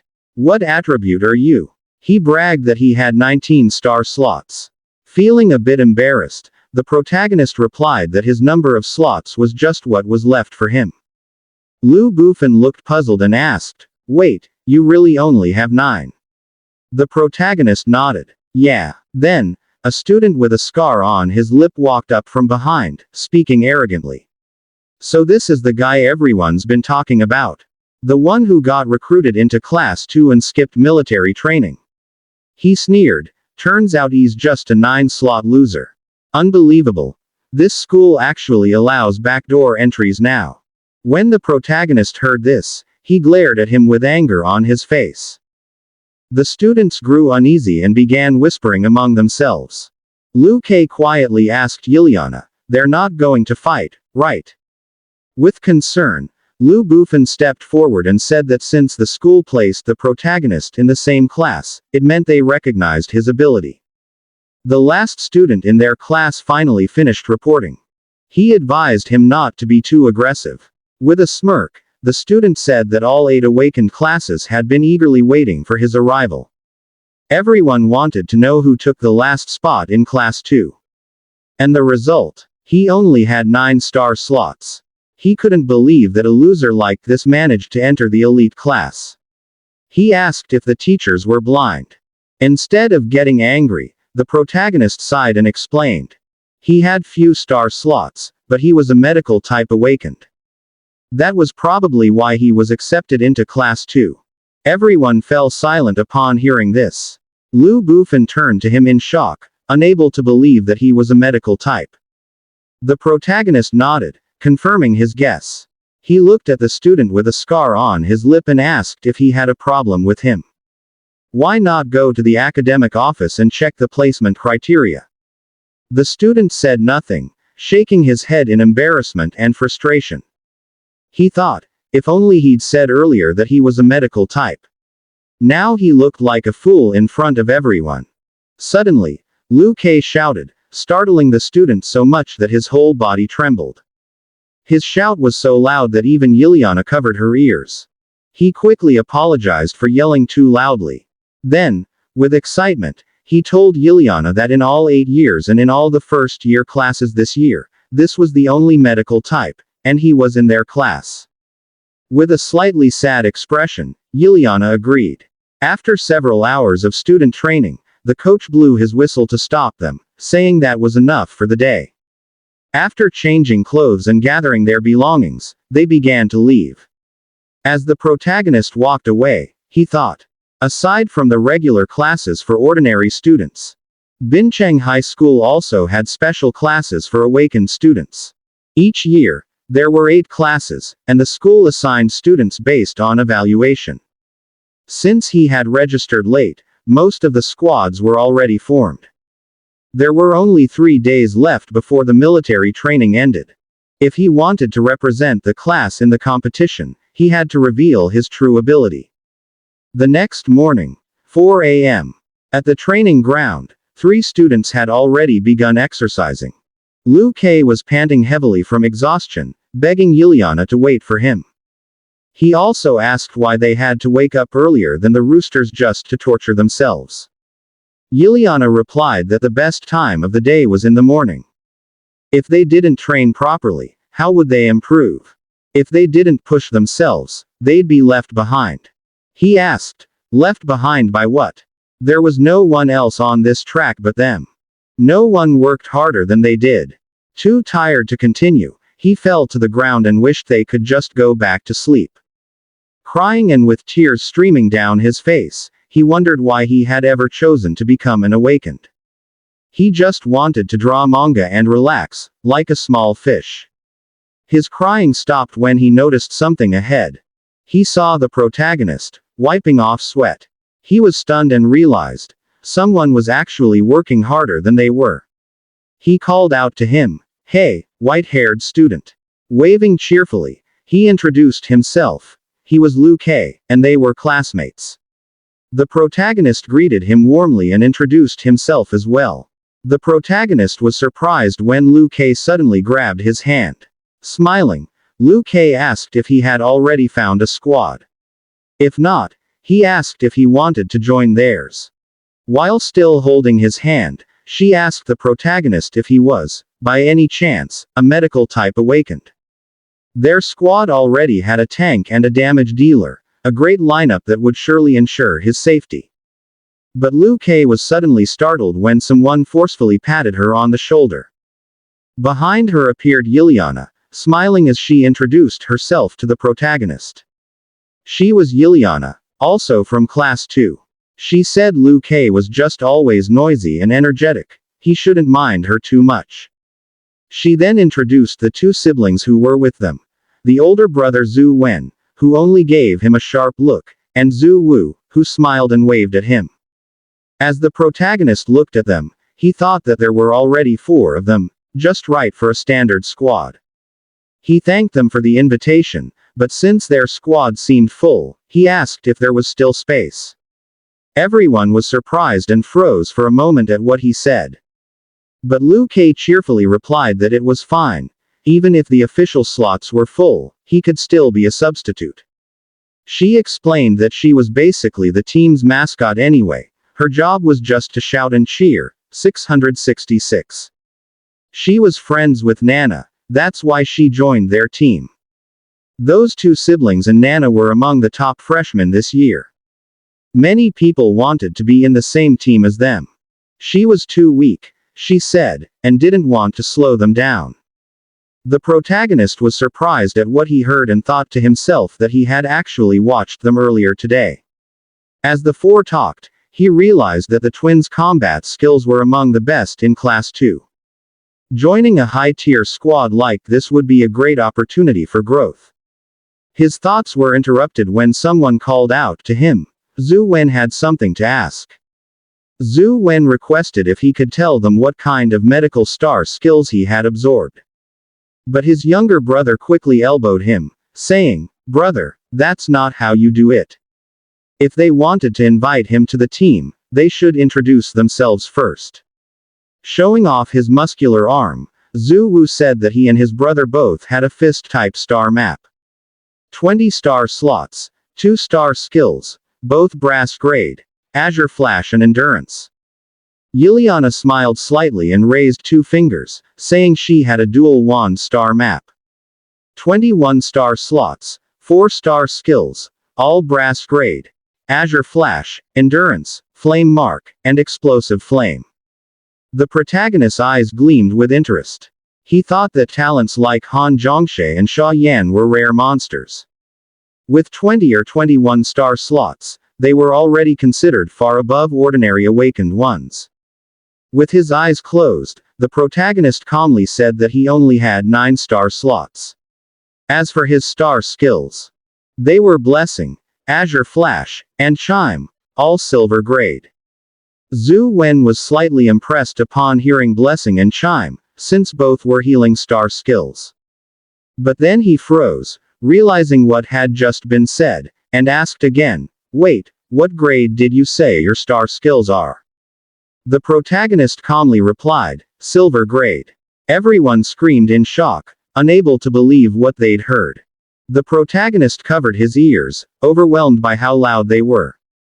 Then he was taken aback, left speechless, as the 4 of them grabbed him from different sides, holding him in place so he couldn't escape. Zhu Wen thanked the heavens and begged the protagonist to carry him. The protagonist asked them to just call him Xiaopi. He thought that he'd assumed the hardest part would be finding a squad, but it turned out it was resolved so easily. A few hours later, at the center of the school, students gathered to watch a fight where a boy attacked fiercely with his fists. Gao Junkan swiftly dodged it. In a mocking tone, Gao Junkan asked the boy if that was all he had. He gathered faint yellow energy into his fist and launched a quick punch straight into the boy's stomach. Seeing that, the coach immediately blew his whistle.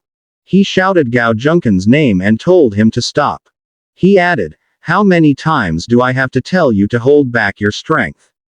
That's your classmate, not a monster from the dimensional realm." Gao Junkan only turned away in irritation and muttered to the coach that it was annoying. He explained that he didn't kill him anyway. As he was leaving, his friend called his attention, telling him to look over there, at class 1. When he looked, he asked who that white-haired guy was. Why was he so close to Nana? His friend said he'd heard that the guy from class 2, the one who always skipped military training, had finally shown up yesterday. That guy, daring to challenge Brother Chen and even trying to steal his girl. Gao Junkan stretched, cracking his knuckles with a grin. As he walked away, he told everyone that after today's training, they'd all join him. They were going to give that punk a proper welcome, a special lesson for his first day. He could see the two looking happy as they talked together. After several hours of training, some students were completely exhausted, while one of them was happy because finally, they could take a break. Liliana invited her teammates to go to the cafeteria. Before they left, Liliana suddenly remembered that because they were so excited yesterday, they actually forgot to exchange contact information.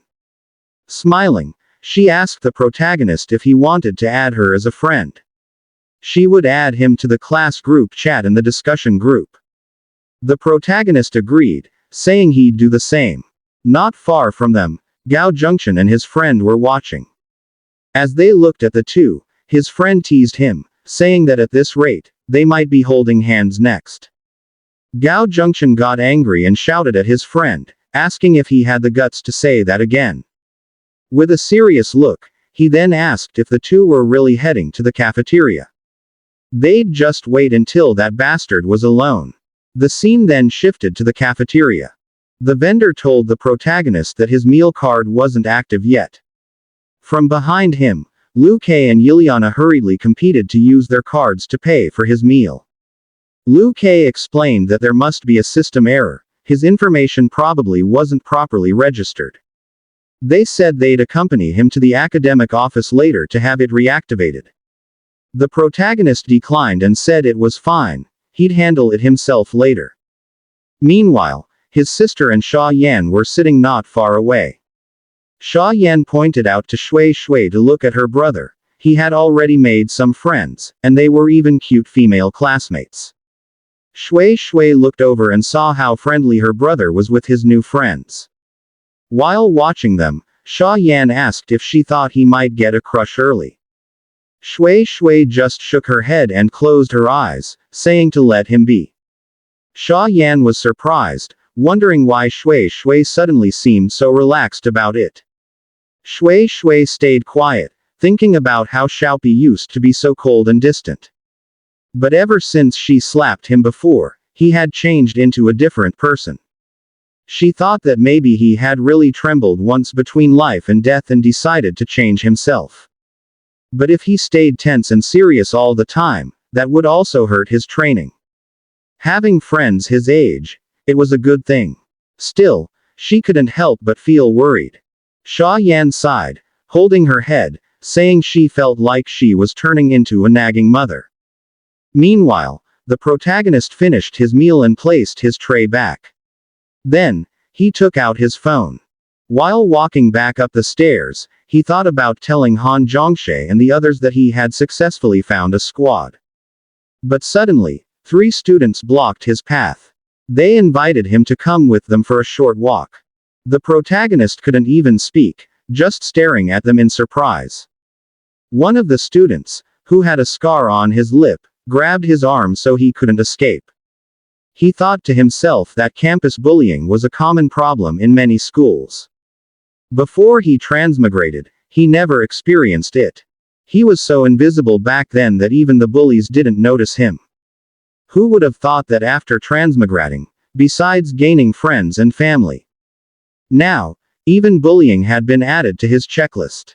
They shoved him into a dark room, and once inside, Gao Junction asked if he was Jiang Xiao. He said he'd been getting a little close to Yiliana lately, hadn't he? Didn't he know that he liked that girl? Another friend added that this guy even joined Yiliana's squad. Confused, the protagonist asked who this guy even was. Before answering, he grabbed a wooden sword and stepped down from his chair.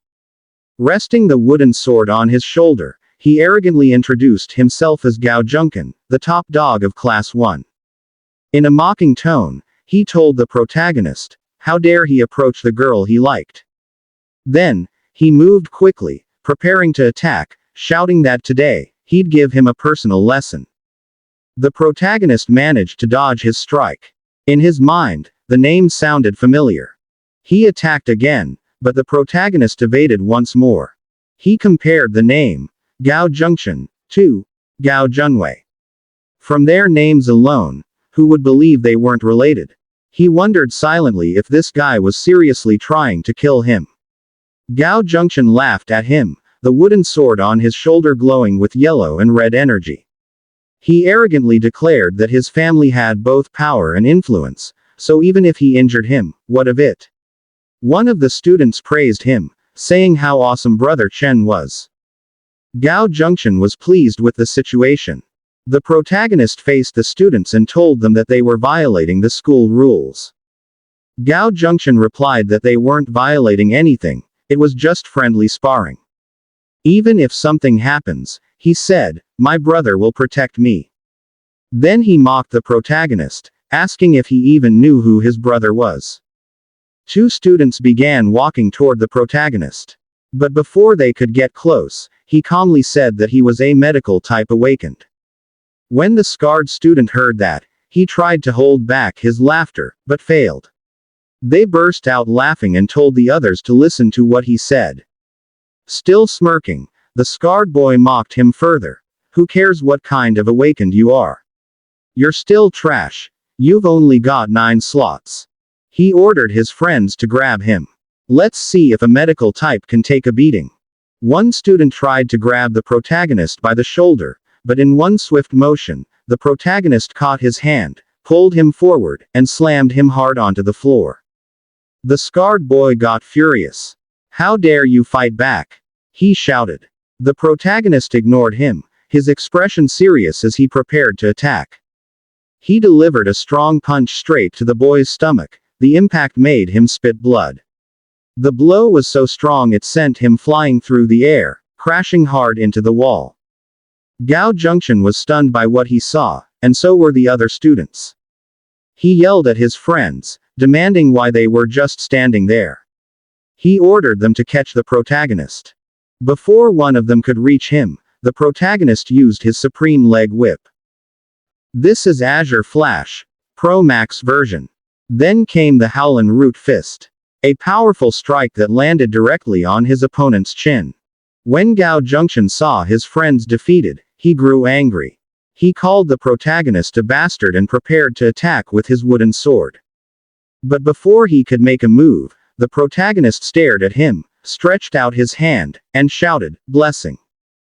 Purple and red energy spread around Gao Junction. He dropped his weapon, and a red beam of energy struck his head. He felt strange, dazed. What is this feeling? He muttered, confused. For a few seconds, he lost control of himself. The protagonist took that chance to move behind him and punched him in the face. Even when Gao Junction fell to the floor, the protagonist kept punching him. Mockingly, he asked, so what if you have power and connections? So what if your brother's cool? Does that give you the right to bully others and act like a tyrant? Gao Junction begged him to stop, shouting that he was breaking school rules, that he'd tell his brother about this. The protagonist smirked. Breaking school rules. How so? Didn't you say this was just friendly sparring? If you're bold enough to bully others, you'd better be ready to get reverse bullied. The scarred boy screamed in pain, clutching his ribs. My ribs, they're broken. He cried. The protagonist looked at him. Broken ribs. Sounds painful. But don't worry, he added coldly, just like I said, I'm a medical type awakened. These are only minor injuries. I promise I'll heal you all. The scene shifted outside the school. His sister was running. A student told her, they said they ran toward the storage room. While running, Shui Shui prayed desperately that nothing bad would happen, that they'd make it in time. She kicked the door open and yelled, "Stop right now. This is my fault," she said, trembling. I didn't take care of Xiaopi properly. But she froze. Her eyes widened in shock at the sight before her. The room was a mess, items scattered everywhere, a wooden stick broken in two. Another student arrived behind her, asking if anyone was hurt. Did they make it in time? When they stepped inside, they too froze. The students were lying on the floor, covered in bruises and wounds. The protagonist stood silently before them. The silence was broken when his sister called his name. She rushed to him and asked if he was hurt. He said he was fine, but asked why she was there. She explained that the class communication officer reported seeing students from another class dragging him away. When she noticed his last message hadn't been replied to, she went to look for him, and happened to meet the student behind her. She sighed in relief, holding her head. Thank goodness you're okay. She told him to return to training. She'd take care of things here. The protagonist was stunned by her words. She's even cleaning up his mess. How much trouble did the original owner of this body cause before? He replied calmly, there's nothing to fix. They're all fine. If you don't believe me, ask them yourself. The scarred student quickly agreed, forcing a smile. Why yeah, we're fine.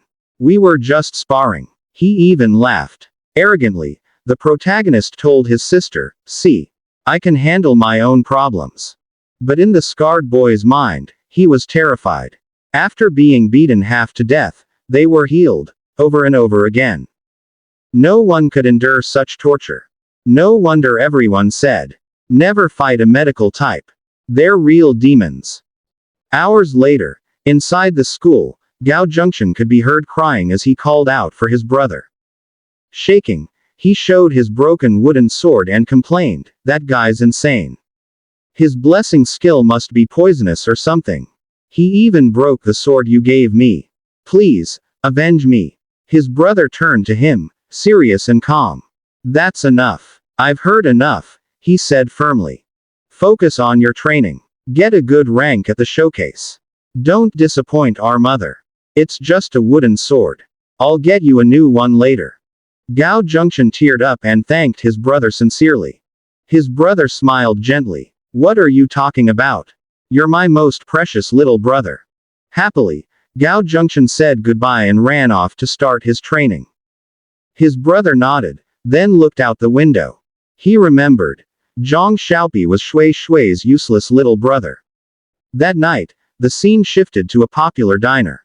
Inside, Yiliana apologized, saying she was sorry for getting caught up in the mess. Liu Kei asked, what's wrong with our little Nana being so charming? It's Gao Junction's fault. We should report him to the teacher. The protagonist asked, report him. Why? This was between men, and I already settled it. I gave him a serious beating. He's probably on his way to tell on me right now. Zhu Wu laughed. Serves Gao Junction right. He deserved that lesson. From now on, he added, we'll back you up whenever you fight them. His brother agreed. Right. On the third day, we'll go together. Don't let them catch you alone. If Lu Bufan hadn't shown up today, we wouldn't even know what happened. Liu Kei praised Lu Bufan for his quick thinking, calling for backup and summoning Senior Han. Don't you know, he said. Senior Han is the commander of the senior year school dominator squad, a living legend. And get this, Gao Junction's older brother is in the same squad. Liliana teased him, "Do you ever stop gossiping?" The protagonist cut in, saying, "Han Zhongshe is my sister." Everyone froze. What? Han Zhongshe, the #1 girl in Binshanghai, the Dominator Squad leader, the aloof Frost Goddess, is your sister? The protagonist sighed. How many titles does she even have? And what's that Frost Goddess thing supposed to mean? He set down his chopsticks and said seriously, "Anyway, there's something important I need to tell you all. Han Zhongshui's squad is full of internal conflict. It's endangering everyone in it. Ever since I awakened, she's been training me to join their squad." Zhu Wu clenched his fists, furious. "I can't believe it's that bad. But with your current strength, joining the Dominator squad seems impossible. You only have 9-star slots." The protagonist said, "It's quite difficult, but not impossible." His older sister was hoping that he would shine in the military training showcase. And then she would find a way, with the help of one of her allies, to give him a special opportunity for a promotion. He already checked that in grade 3, among 6 classes, there was only 1 medical type awakened. In grade 2, also 6 classes, there were only 2 medical types. And in their batch, 8 classes. For now, he was the only medical type awakened. Liliana said that he was a rare medical type, and even had 3 silver grade star skills. The teachers would surely see him in a different light. But his potential was limited. He couldn't always think about his sister. He also had to think about himself. The grade 3 students were often sent on dimensional missions. And his sister was even part of a ranked squad. Their missions would only get more dangerous. The protagonist said they were family. He trusted his sister. While clenching his fist, he explained that what he meant was, if the plan worked, he would probably have to leave their current squad. He apologized to them. Instead of getting angry, Zhu Wen told him, if he believed this was the right path, then he should just go for it. Zhu Wu agreed. Why was he even apologizing? Once teammates, always brothers. They supported his decision. The protagonist was surprised and asked if they weren't angry with him. Liliana asked what he was thinking. They weren't the type to stop a comrade. What she said earlier was only because she was worried about him. If he believed in himself, then he should keep going. Zhu Wen asked him to just help them get a good placement. And they'd support him so he could shine all the way to grade 3. After all, they were just following his lead anyway. Zhu Wu agreed, saying his older brother was right.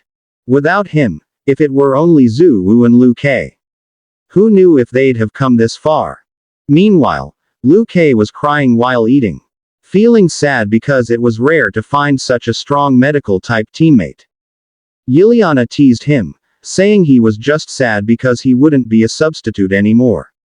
Liu Kei got annoyed and asked why she had to say that out loud. He said they were no longer friends for 30 seconds. The protagonist happily thanked them all. He called out to Liu Kei and told him that no matter what ranking they got, when there was a reward, Liu Kei could have his share. Liu Kei refused and said, "No way. What's mine is mine." The protagonist raised his drink and said that the reward didn't matter to him, because their friendship meant more. The protagonist pretended to choke. Zhu Wu noticed and said, "We're not even drinking anything, why are you being so dramatic?"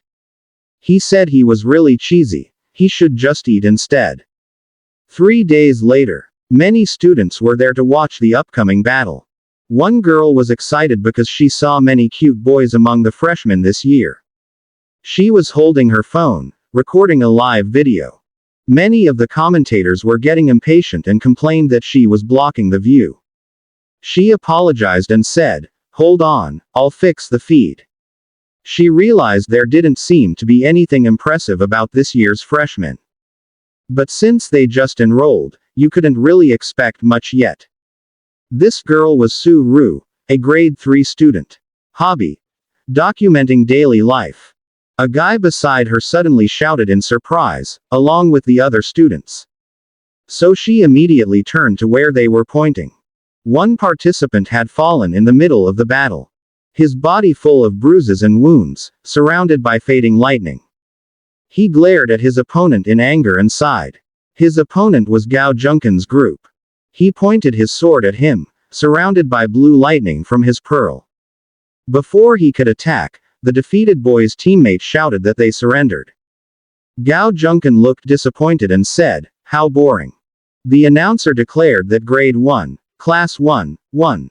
The next team should get ready. Su Ru was excited, telling her livestream that she was taking back what she said earlier. This underclassman was amazing. The quality of his star skill was so high. Wasn't that a silver grade charge? A commentator agreed and said the boy must be rich. But they noticed he seemed to be looking for something around.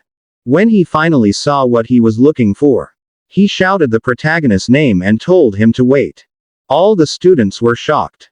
As Gao Junken pointed at the protagonist, he angrily said that this time, right here in the arena, he would make him regret everything he'd done.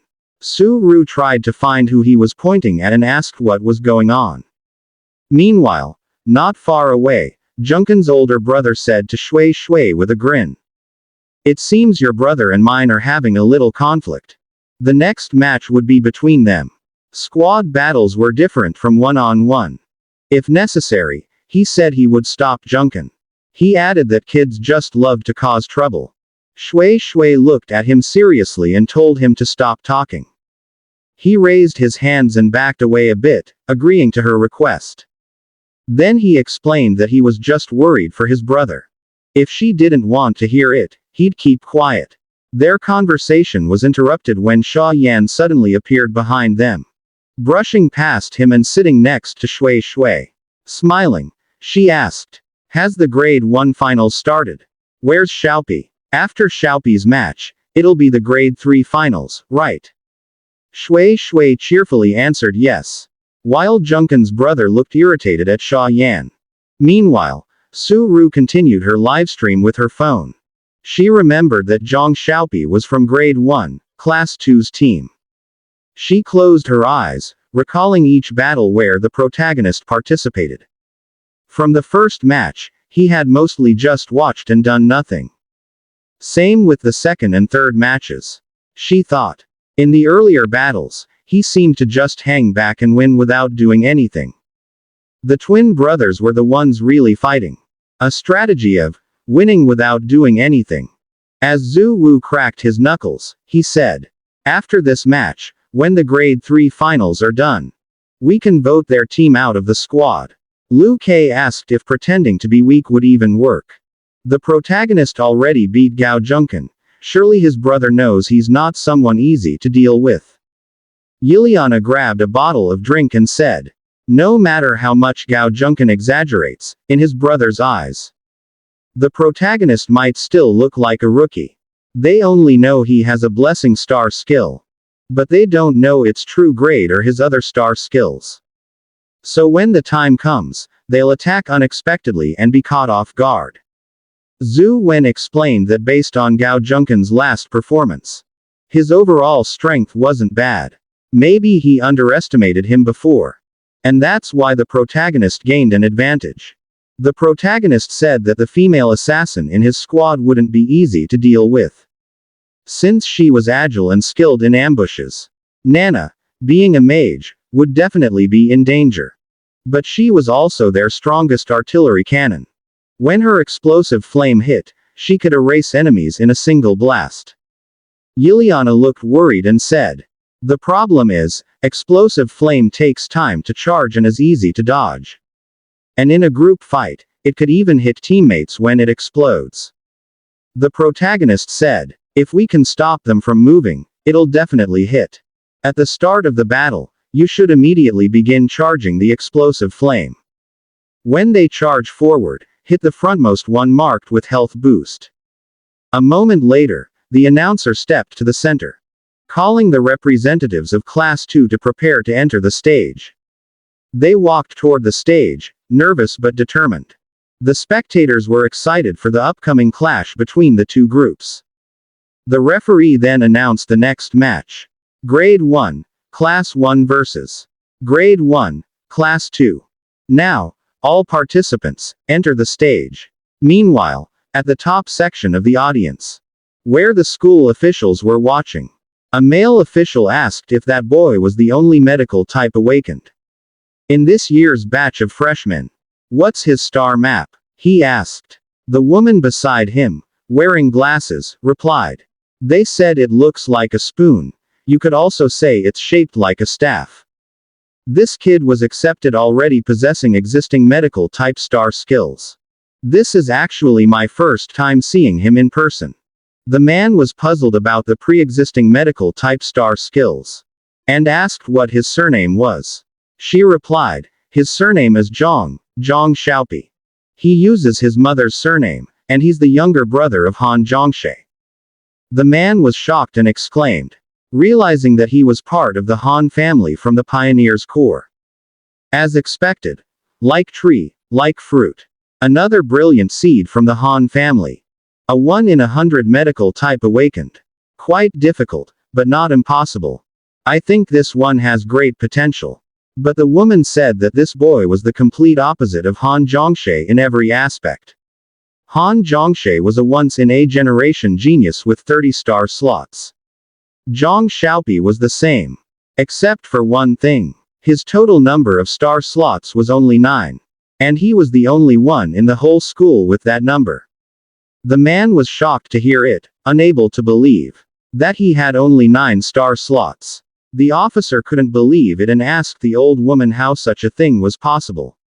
He suspected that she was lying so he wouldn't take her student, thinking she was only using tricks. The old woman denied the accusation and asked who was actually lying to him. She further explained that even she wasn't sure whether the child was a genius or not, so it was better for him to see for himself, and she pointed toward the group of the protagonist. On the stage, both sides finally faced each other. The protagonist group looked serious as they focused on their opponents. At the back, the protagonist approached Liliana and instructed her to create 2 explosive flame attacks. Liliana hesitated at the 2 attacks the protagonist wanted because she feared they might be too powerful. The protagonist explained that 2 attacks were enough because this was a real battle. Their opponents wouldn't hold back, and 2 explosions would be enough to make the referee pull them out. He also told her not to worry because the school had a healer. Even though she was worried, Liliana said she understood. But the protagonist assured himself that Gao Junxian would be the first to move because he knew Gao was furious and wouldn't be able to control himself. If they could take out one opponent early, the remaining ones would be easier to handle. Liliana couldn't help but ask how he was so sure. Instead of answering directly, the protagonist placed a hand on her shoulder and implied that the enemy's anger would drive him to attack immediately. On the other side, Gao Junxian was seething with rage, his grip on his weapon trembling with force. The referee's whistle echoed, and he raised the flag, signaling the start of the battle. As expected, Gao Junxian made the first move. He swiftly swung his sword and activated the Tang Blade star map with 24 star slots, overflowing with energy. He shouted curses at the protagonist, telling him to go to hell. The students were amazed at his extraordinary level and wondered why he revealed his 24-slot star map immediately. One student was shocked that a melee type would show his star map right at the start, thinking it was unusual. Another student explained that for mages, hiding their star map didn't lessen their power, but for melee fighters, showing their star map usually meant they were ready to die. Blue lightning gathered on Gao Junxian's sword as he charged forward. The siblings grew worried and glanced at Liliana as a signal. Liliana stared seriously and used her condensed star map twin wands, gathering energy as she watched the enemy approach. Gao Junxian's group ran toward them while they waited for the right opening. The siblings stared intently, preparing to strike. Even though Gao Junxian was fast, the distance still wasn't enough, until he finally closed in and the protagonist sensed the perfect moment. He gathered pink energy on his fingers and, extending his hand, shouted the blessing. Gao Junxian stopped as the pink energy enveloped him. A heart-shaped light formed in his eyes, and he once again felt the strange effect of the protagonist's star skill. At that moment, Zhu Wen signaled Liliana to attack. Liliana focused and, after fully condensing her energy, released consecutive fireballs at Gao Junshan's location. Gao Junshan cursed in his mind, furious. He prepared to block one of the glowing fireballs coming toward him. When the attack hit, a powerful explosion erupted. The smoke had not yet cleared when Liliana asked if her attack had landed. But she suddenly sensed a presence behind her, the female assassin approaching to strike. When she turned, the enemy was already right behind her. She could see the assassin's reflection in her own eyes. At that moment, she remembered her training with her father, where she had to carry a heavy bucket of water. He told her not to cry, just hold the bucket like that. He reminded her that she was a mage. In the future, she would stand behind the group.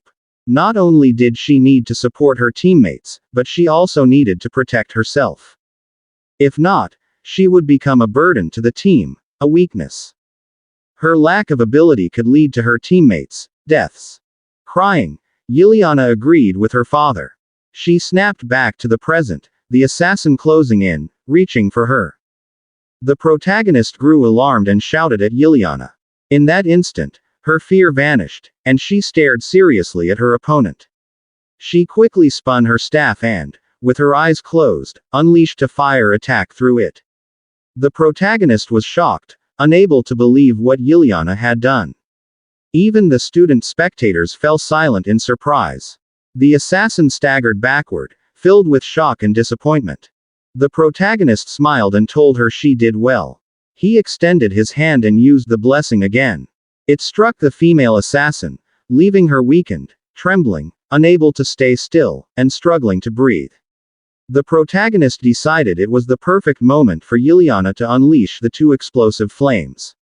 Liliana followed, gathering fire in her staff and staring intently at the opponent.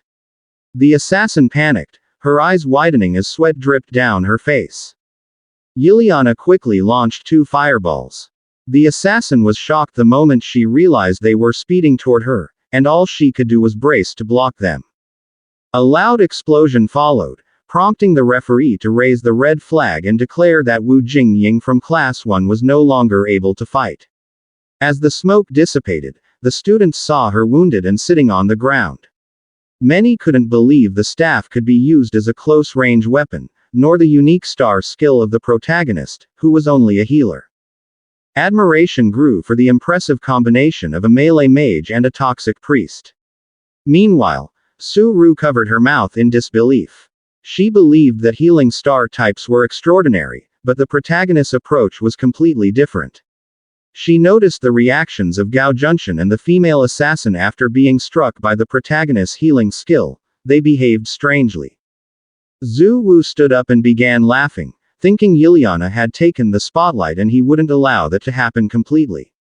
He signaled his older brother, and the two attacked at the same time, racing each other until they uppercut a male student who flew violently backward.